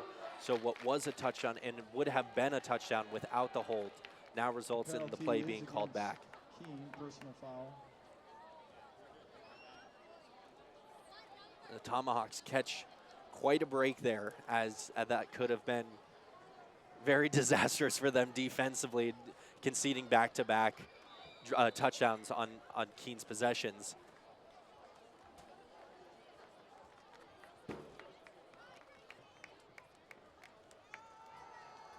Abbott, play fake. Great defensive stop by the 10 Tomahawks. with the reception. Peyton Gowell on the reception. Rowell. And that's Number Ozog 10, once again Josh making his Ozog presence of felt Merrimack with the on this stop. field. Not Third down. every investment you make into the game as a player results on the stat sheet, and things like this, staying true to your read, able to come downfield and make the tackle, only giving up 1 or 2 yards. On paper, it's a tackle, right? But you look at the film, you look at the tape, and you see how effective that tackle was. Lepley, the ball carrier. Oh, Ozog again. 34 with the carry. Ozog, number 10 of the Tomahawks with the stop. 4th down. And same thing there from Ozog. You call his number, and he delivers for sure. But 2 back-to-back big defensive plays from Ozog, playing very effective defense for the Tomahawks. And now forcing the Blackbirds into a 4th and very long. And they keep the offense on the field, so we'll have to see what they're going to try to do here. Abbott back to pass on a play fake. Oh, and the ball gets knocked up, almost brought down. Nice play by the Tomahawks. And this play as a Ball whole was is intended for very number 5, well Eli defended by the Kotka. Tomahawks. The defensive line able to get some penetration and put some pressure Tomahawks on the take quarterback, over. forcing 1st and 10. Abbott to get the ball out a little bit earlier than he would like to. And then, of course, in the secondary, the defense stands tall and is playing very close on those receivers, making it difficult for them to come down with it. Keene turns over the ball after a 4th and long attempt. And now the Tomahawks take over on offense again. Touchdown on their last possession. We'll see what they show here. Are they going to stay to the run, or are they going to switch things up again? Tomahawks starting with some favorable field possession.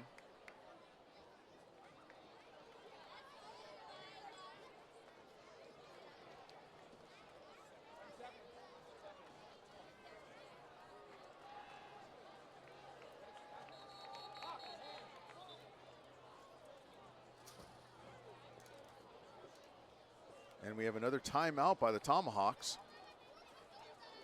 Timeout, Merrimack High School. Looks like some confusion on the offense. And the Tomahawks having to burn their 2nd timeout, both of which coming in situations where they needed to protect their team and make the choice of almost blowing those timeouts due to some errors, one being on defense and now this one being on offense.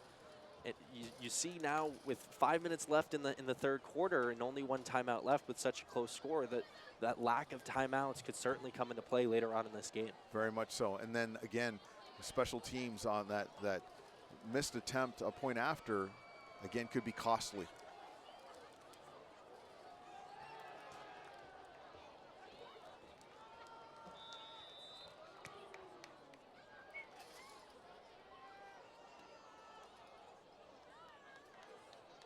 Gorman on the handoff, smothered by a sea of white jerseys. Looks like a loss of 2 on that play. And that is once again Evan Ray leading the charge. Such a force to be reckoned with as that defensive lineman anchor for the Keene Blackbirds. But you have to wonder if the Tomahawks are setting the stage. So heel back to pass. Ozog on the reception. Pass complete to number 10, Josh Ozog. Another great play out to the flats. It's just a quick 6 or 7 yard out to Ozog. Put the ball in his hands and let him find some space, setting up a third and far more manageable. It's a gain of about 7 on that play. Third down.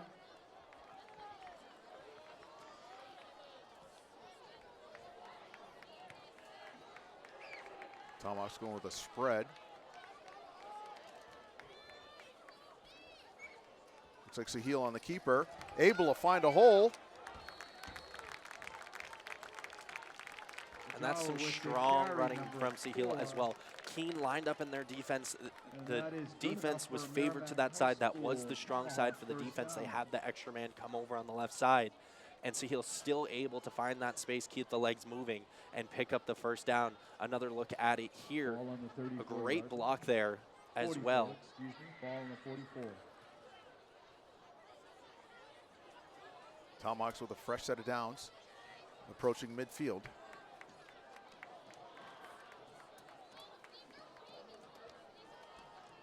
So he'll back to pass.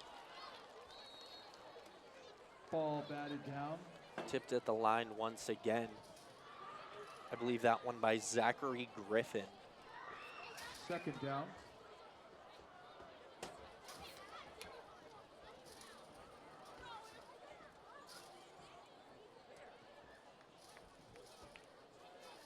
And they say games are won and lost in the trenches. And Keene's front 7 on offense and their front 3 here on defense, so effective in this game. All 3 of these players, as well as their front 7.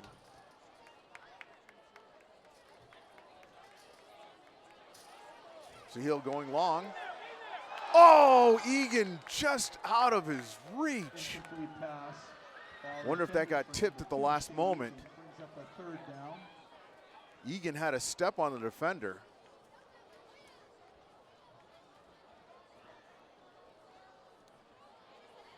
That looks like it may have been the sophomore, Braden French. No, just a little bit long.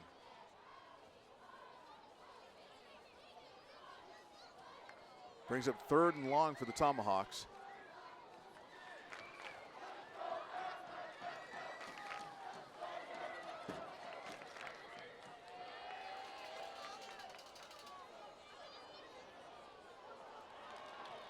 And a broken play there for the Tomahawks. Ozog unhappy with the way things went. It looked like it was a missed handoff initially, and Sahil under duress able to make the most of the situation and throw it out to Ozog with the hopes of him breaking something free, but Keene's defense not giving anything up, and now a 4th and 15 for the Tomahawks as they punt it back.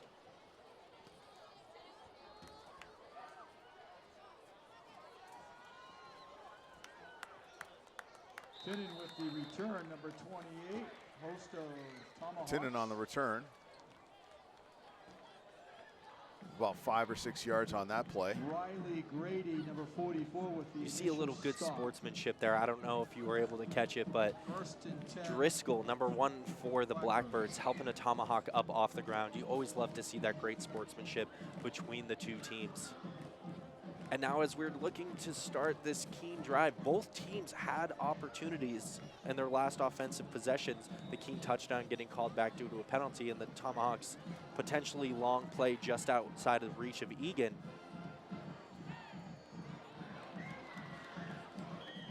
Number 10, Gowell on the reception. Hayden Gowell with the reception. Big chunk play on that one. Pushed out by number 6, Carter DiMaggio. Keene still holding true to that Good enough wishbone. for a Blackbird first down. And both teams seem to be moving the ball Oh, far there's more only effectively than they 46 were in the yard line. first half. But again, aside from those 2 touchdowns that they had early in this quarter, those drives seem to stall out after a couple of big plays.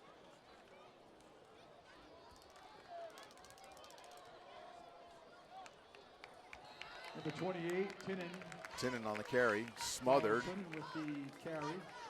At the line of 64 scrimmage. With the initial stop for Merrimack High School. Picked up Nicholas a yard Fonke on that play, bring up 2nd and 9. Brings up a 2nd down.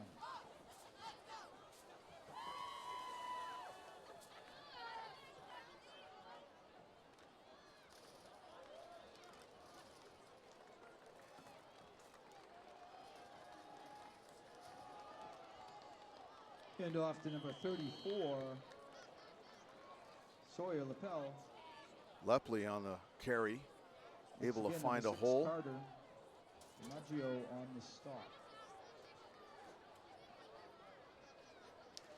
Looks Gain like of about 6. he will be just short. It's going to be a He's 3rd a, and short situation. brings I up would a expect 3rd down, another 3rd run and short. here from the Blackbirds. Lepley again, Once again, able to break free. Sawyer Lapel on the carry. Pickup of a 5 on that play. Good enough for a He gets Blackbirds the first down.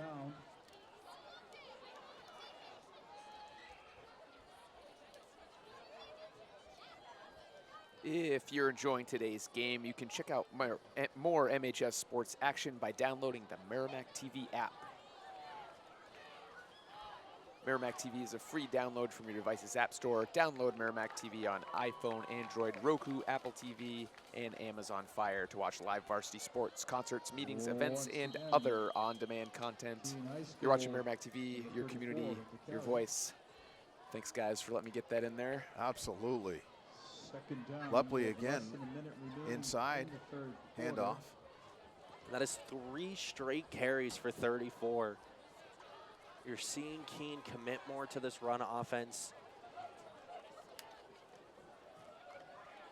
And this is familiar territory. Keene has been in this 30-yard line area quite a few times in this game. They are not going to run another play here before the clock expires on this 3rd quarter.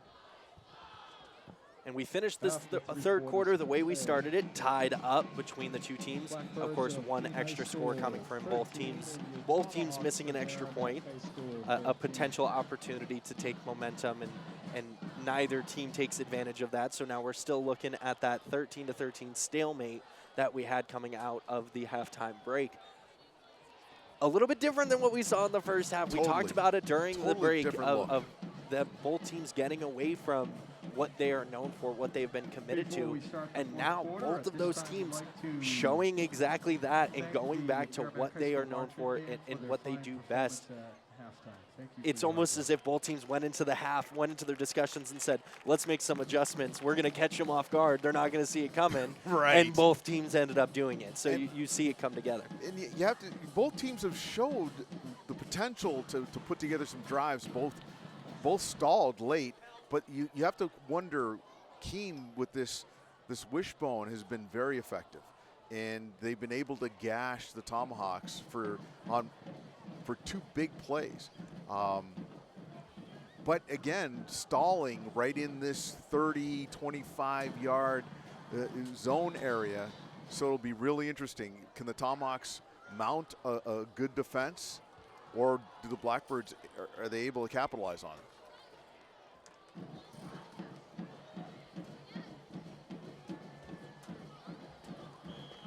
We have Kopcha on the carry. Eli Kopcha. And the score may not necessarily reflect it, but both teams so far in the second half seem to be a bit more more efficient offensively than they were in the first half. So you can't help but wonder, both teams almost taking a risk, taking a chance in diverting away, and now they're seeing that their original plans seem to be working a little bit better. 3rd and 2. Lepley able to break through, make it to the second level, pick up the first down yardage. Able to get past that big pile that ends up, looks like started by Evan Ray. Jumps over his own teammate and able to get to the right side to pick up another first down. Blackbirds in the Tomahawks red zone. Ball is on the 18-yard line.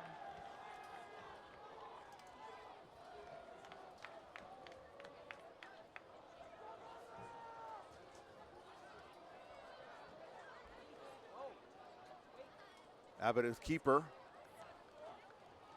Quarterback with the keeper. Interesting call. And that was a short game. Certainly, especially on a 1st and 10. 2nd down. When you've seen Lepley coming out of the backfield able to, and again, we talked about the trenches earlier. You made a great reference to that, Rob. And the Blackbirds' offensive line have been creating some great holes and gaps for their running backs to capitalize on. Surprised that they went away from that on this first down play. Abbott on the keeper. Gets gobbled up in the backfield. And a great play here defensively by the Tomahawks. This has been a very long drive for the Blackbirds, so you start to see the fatigue set in, but good defenses become great defenses when they don't let that fatigue get the best of them and they stay true to their defensive strategies and keys and stay disciplined and make plays like that. That was Christian Page with the tackle. That was a great play.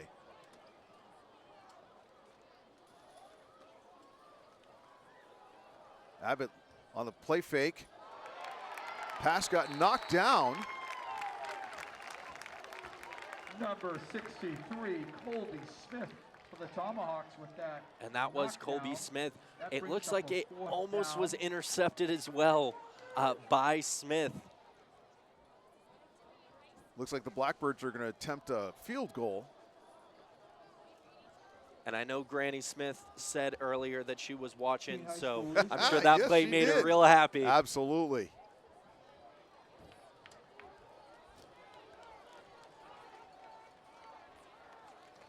We got French looks. We got French on for the field goal. And the kick is no good. Kick Looks like by it sailed number wide 14. right. That was a 35-yard attempt. Again, Still good impressive. at the distance. Even though it didn't go in, that's still a very impressive distance just outside of the goalposts. But still, the power was there for the most part. The aim was there, right? And so everything was on point just outside. But to see the kicking game at this level of football be that elite, we saw it last week as well, coming from Goffstown. Absolutely, and now we're was seeing phenomenal. it again this week. Having the ability to do that can make such a difference for your team. Obviously, we don't see it reach the point here, but it's such an advantage to have. Seal on the keeper. Able to break a tackle, break 2 tackles, and then finally get smothered in the backfield. Number 4, Sahil Mujarhan. And another great play there by Evan Wright. Originally misses his first tackle, but rather than giving up on the play, gets back up, puts in that extra effort, and still ends up making the play, making up for the missed tackle a little bit later on. Tomahawks lost 2 on that play, bring up 2nd and 12.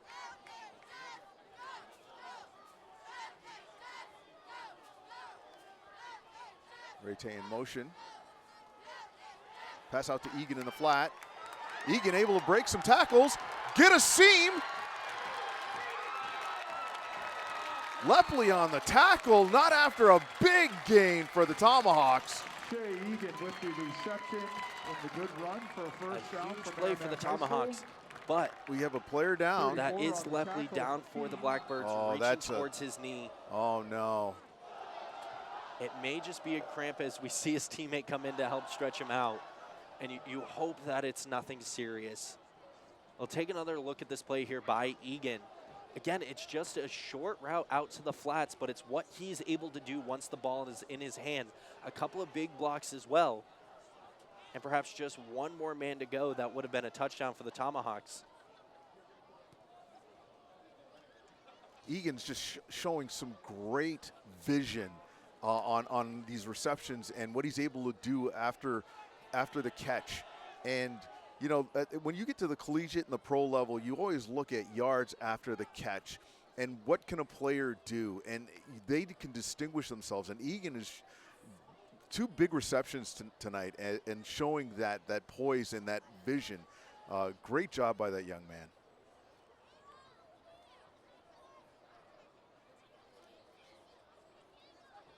Getting another look here at the Tomahawks support system. They have certainly been loud and involved in this game tonight, sporting their best country attire.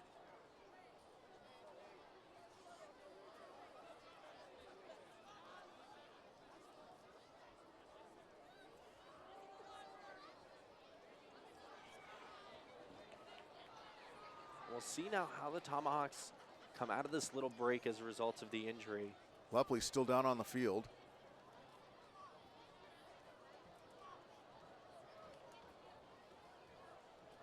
Hope it's nothing serious, more than a cramp.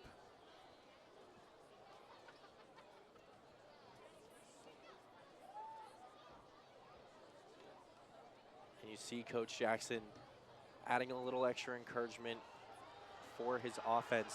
Jackson, of course, more involved on the defensive side of things than he is on the offense. Of course, still very much so involved, but defense was always his specialty. But I think his biggest specialty that he has built in this program is the culture that he has created for the Tomahawks. Prior to him taking over, there wasn't a lot of pride in Tomahawk football. There wasn't a lot of success. The only state championship the Tomahawks have ever won was back in the 80s. And so to see him shift that culture, to change the way the team views, the community views, and the students view Tomahawk football, it's just such a huge difference maker for a program like this. And you see little hints of it all over the place. Even taking a look at the Tomahawk sideline right now, the amount of alumni from different generations of Tomahawk football coming back to give of their time to be involved. And that's because of who Coach Jackson is and the community that he creates. Sahil on the carry, on the keeper. Able to pick up a few yards. And that's another one of those plays there by Ray that's not necessarily going to show up on the stat sheet, but is an incredibly well-defended play. The Tomahawks operating out of that read option. So as mentioned before, as Sahil takes the snap, he's making the decision in that moment if he's going to keep it himself or if he's going to hand it off. And Ray standing where he was, making Sahil make a tough decision because he's there and ready either way, results in just a short gain. Pass out to the flat. Ozog able to make the reception. Pickup of about 2, bring up 3rd and 7. Reception made by number 10, Josh Ozog, brings up a 3rd down. And we see Lepley on the sideline. Ball at about the 39-yard line. That's got to be encouraging for Blackbirds fans.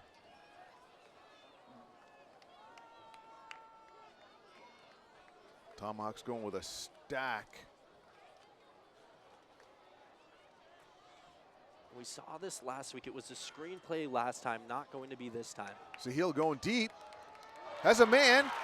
Oh, Dine with a beautiful catch.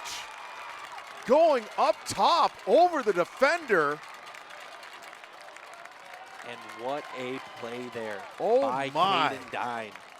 That was a beautiful catch. Highlight reel material right there. Gets a favorable matchup over on the right side. Sahil sees it and looks to take advantage of it, puts it exactly where it needs to be for his receiver to go up and make that play.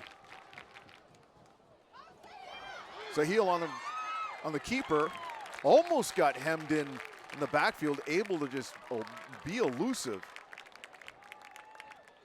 Sahil, number 4, Sahil Majohar with the carry. And the Tomahawks wasting no time getting back on the ball. Gonna be another keeper. Touchdown, Tomahawks. And that is a Merrimack High School touchdown. And for the first time in this game now, the Tomahawks take a lead. And now just 6.5 or so minutes left in this game. What a time for the Tomahawks to shift that momentum in their favor.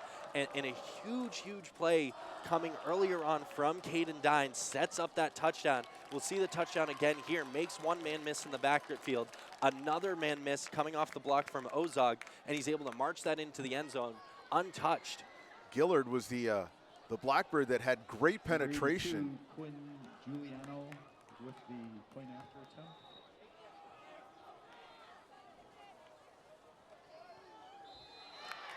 And the point after attempt by Giuliano was good. And the Tomahawks able to extend their lead to 7. Again, this touchdown does not happen without that huge catch by Caden Dine that sets up the last couple of plays. I think we're going to be able to see that play again. A little Almost a bobble of the bobble. snap as well. But again, that ball so perfectly placed and Dine able to make that catch and come down with it. That's what you see when you start to develop that trust and that connection from quarterback to receiver, that you feel confident in putting the ball in that type of position, and an excellent play there. And then again, we see the first carry puts them inside the 5, and then the next one would be the touchdown.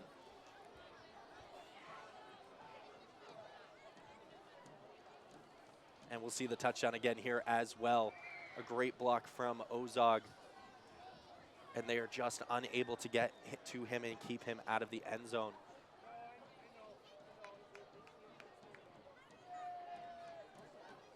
And Dine, even after some great plays offensively, back out on the field for the kickoff. You love to see some versatile athletes like that. I'm sure at some point he'll get that well-deserved water break. Might even throw some cucumbers in the water for him as well based off that last play. But Absolutely. Tomahawks go with a pooch. Tried the onside kick, and it goes out of bounds. And it did not reach 10 yards either, so the Tomahawks, That is an offside. by rule, are unable to jump on it until it reaches that 10-yard mark. So an attempt to perhaps catch the Blackbirds off guard ends up not working for the Tomahawks. Yeah, the Tomahawks might not be happy with that, but I got Deborah Smith. She says, thanks, guys. Grammy Smith is very happy, so she's super happy with that shout out. Not to be confused with Granny Smith, a very popular apple, but Grammy with the M's. So thank you, Deborah Smith. As we'll see this one more time. And it looks like, based off the fact that Pat Knott is handing a flag back to the official on the top side of the screen, I believe there was an offsides by the Tomahawks again. And so that negates the kick going out of bounds, resulting in the Tomahawks kicking it again. And ends up going in the Tomahawks' favor, because now instead of the Blackbirds getting the ball on the Tomahawk side of the 50-yard line, the Tomahawks get the opportunity to kick it deep once again, and now the Blackbirds taking over from their own 25-yard line. A very fortunate penalty. You don't see that very often. A very fortunate penalty for the Tomahawks. Talk about momentum shifts. Now, this penalty could be very instrumental depending on what the Tomahawks defense can do on this play. Or I should say this next set of downs. Blackbirds operating out of the wishbone. Lepley back in, 34 with the smothered. High School, Sawyer Lapel. And happy to see him back in the game as well. Glad to see the injury wasn't anything serious. We see Ozog on that outside contain, able to push Lepley inside. Ball on the 26. And now the Blackbirds offense operating from a deficit for the first time in this game. Be interesting to see how their pace shifts, how their urgency shifts now that they're playing catch up. We have a pitch. Pitch to Kopka. number 5, Eli Kocha. Good enough for a first Kopcha with a down for the big gain Blackbirds. on that play. Carter DiMaggio almost makes the play in the backfield for the Tomahawks, but he loses his footing a little bit on the grass. Ball's on the 39-yard line, 1st and 10. Kopcha able to pick up about 17 on that play. We've seen that play be effective on previous drives. See what the Tomahawks can do here. Lepley inside handoff. 34 once again with the carry. Sorry, the foul. Stopped by number 5, Nathan Sadia. Sadia with the tackle. And I believe Nicholas Franqui also in on the play. Frankie, oh yeah, 2 yards on that play. 2nd down. he's a monster inside. Gain of 2.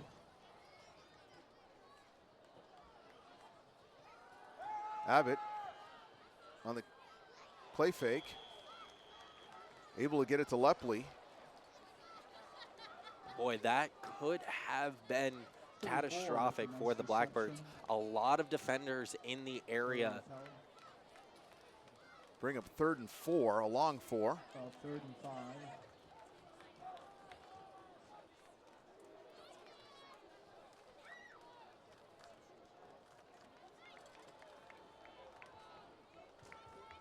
Ball comes out. We have a fumble on the snap. Abbott able to recover that miscue on the snap. Keene has recovered. And now it's a 4th down Brings up a situation. 4th It was down. a 3rd in mid, and now it's a 4th in mid situation just due to the miscue on the snap. You have to wonder what they're going to do here. Oh, it looks like they're going to keep the offense on the field. Abbott back to pass. Able to break free and get the yardage for the 1st down on a broken play. Number 3, the quarterback. Casey And we Abbott haven't picks up seen a a lot first of the down. legs being used from Abbott in this game, but comes up clutch when it matters most. A 4th down situation that if you don't convert, the Tomahawks could effectively burn the remainder of the clock. Doesn't like any of the receivers he sees open, but has some wide open space on his left side of the field. Decides to tuck it down and run and pick up the 1st down. Great vision by the young man. Lepley able to find some 34 with room. the carry. And Looks like he picked up about 5 on that play. And what's interesting on that last play for Abbott is that all the defenders were going that one direction as he was moving that way, looking like he was trying to pass, and then able to cut back as he had nobody open. And that is due to the fact that the Keene offense was employing a flood-based concept in their route tree, moving all of the defenders to that side intentionally. Kopcha on the carry. Eli Kopcha with the carry. Turned upside down by 7 Sadia on that play. stop. Looks like he they're picked up- going to mark him just short. Jojo Yeah, Sadia 4 yards on that play. It'll be 3rd and 1. About 3.5 left in this Third game. down situation, 3rd and short.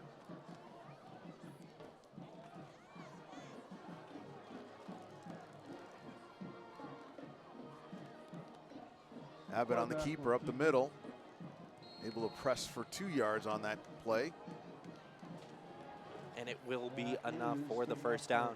And at this point, with just over 3 minutes to go in the game, the only option here for the Blackbirds is reaching pay dirt in the end zone.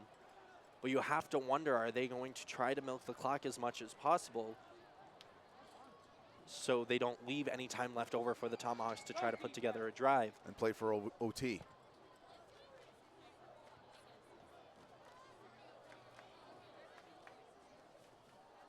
Lepley on the carry.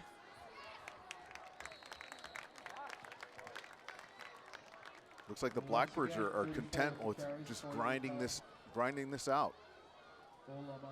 And once again, this is familiar territory for this offense as well as the Tomahawks defense. The Blackbirds able to get the ball to this area of the field quite frequently in this game, but this is typically where their drives have began to stall out. An official's timeout coming in now, I believe due to the chin strap on Sadia.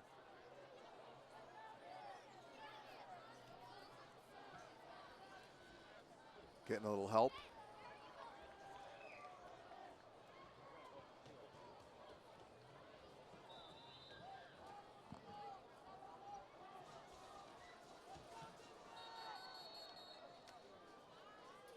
And they're going to stop play again. I think they're going to tell Sadia that he has to come off the field. Or we're going to have a timeout. I think the Tomahawks elect to take the timeout rather than having to have their player come off of the field. As we mentioned earlier, both teams are on the road next week. Keene High School travels. Very pivotal moment here in this game. 2 minutes and 17 seconds left. Tomahawks lead by 7. And Keene putting together another very lengthy drive, inching their way up the field, making their way towards the end zone. Not playing with a sense of urgency, looking to just try to grind it out, capitalize, on these small plays that they're able to gain, and looking like they're playing for overtime. Absolutely. We saw last week the Tomahawks against Goffstown electing to go for 2 and take the lead rather than settling for an overtime shootout. Wondering if Keene will do the same or if they will be content with an overtime period. Pitch play to Kopcha, able to gain some good yardage on that play. Going to be another first down for the Blackbirds, able to get that perimeter. Page not able to get a tackle just out of his reach. Looks like he loses the ball at the end of that carry as well, but fortunately for the Blackbirds, it rolls out of bounds. Blackbirds in the red zone. Looks like it's going to be first and 10 from the 16-yard line. Lepley, inside carry. 34 with the carry. Stopped by a host of Tomahawks. Just under 2 minutes left in the fourth quarter. Sadia still having issues with that chin strap.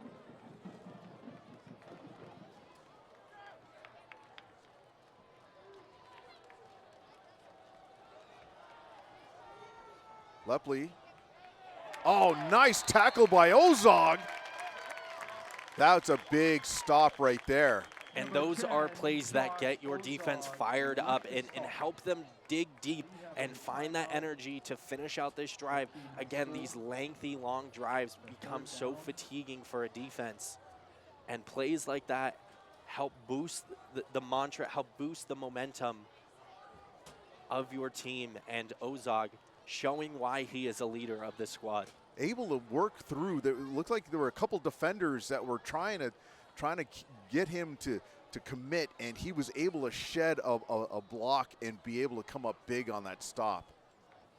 And the Blackbirds take one of their 2 remaining timeouts, I believe. Yes. To discuss things over prior to a very critical 3rd down. Obviously, this is a 4-down situation for Keene, but they would be looking to at least bite off some of the distance to go on this play before looking at a potential 4th down.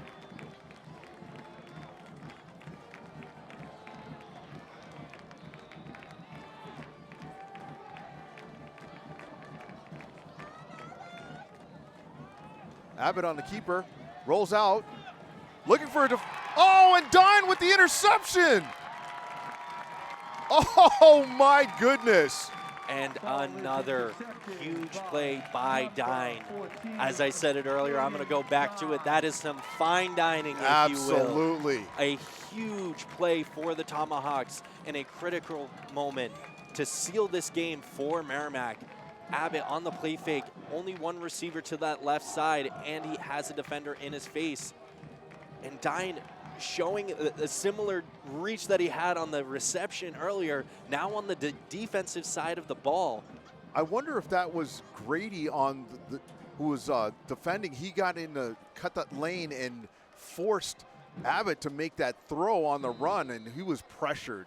Absolutely, rather than the scramble that we saw from Abbott earlier. But an interesting situation out here for the Tomahawks. They are going to rule him down on the 1 yard line rather than falling into the end zone for a touchback. So the Tomahawks, unable to take a knee at this point because they are so far backed up, will need to see at least one play here to get themselves some space before they're able to kneel this ball down. A safety here would give Keene not only 2 points, but would give them possession back with a little over a minute. We got Ozog under center, able to grind out a couple of yards, give the Tomahawks a little bit of breathing room. And that will effectively seal this game. Keene going to take their final time out, but with the clock being where it is at, the Tomahawks may need one more first down to seal this game. That is a timeout for Keene.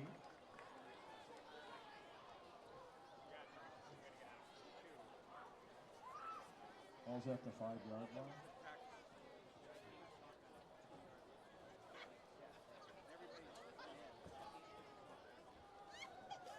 Tomahawks defense answering the call in the second half.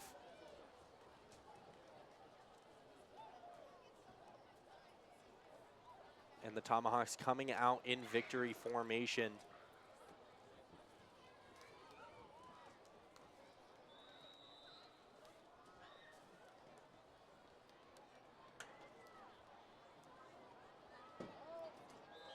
A valiant effort by both squads in this game. Both teams' defense is standing very, very tall in the first half, and their offenses flipping the scripts at halftime, a complete 180 adjustment for both teams' offenses coming out of the halftime break, score another early touchdown, one on each side. But a Caden Dine huge reception setting up a Sahil Mujwar touchdown, and then later on a game-sealing interception by Caden Dine. He's all over the field. He made a bunch of clutch plays for the Tomahawks tonight, and I think he is, without a doubt, probably the MVP of the night for the Tomahawks. Absolutely. Hats off to Ozog. Ozog had some tremendous plays. I think Brady did a great job as well on defense. Okay, hats off to the Blackbirds. Ray played phenomenal on both sides of the ball. Lepley was fantastic. Glad to see him return after that injury. He was down for quite some time.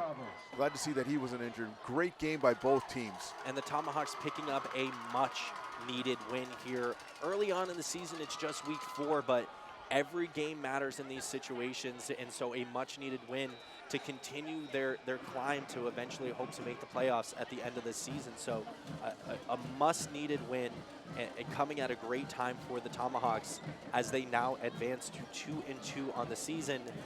Keene's record being the same. Tomahawks on the road next week against Bedford. Another huge game. Bedford, the powerhouse. They're looking to three-peat a championship season. They're no joke. They never are. But Not as they all. say, any given Sunday, or in this instance, any given Friday. Yes, sir.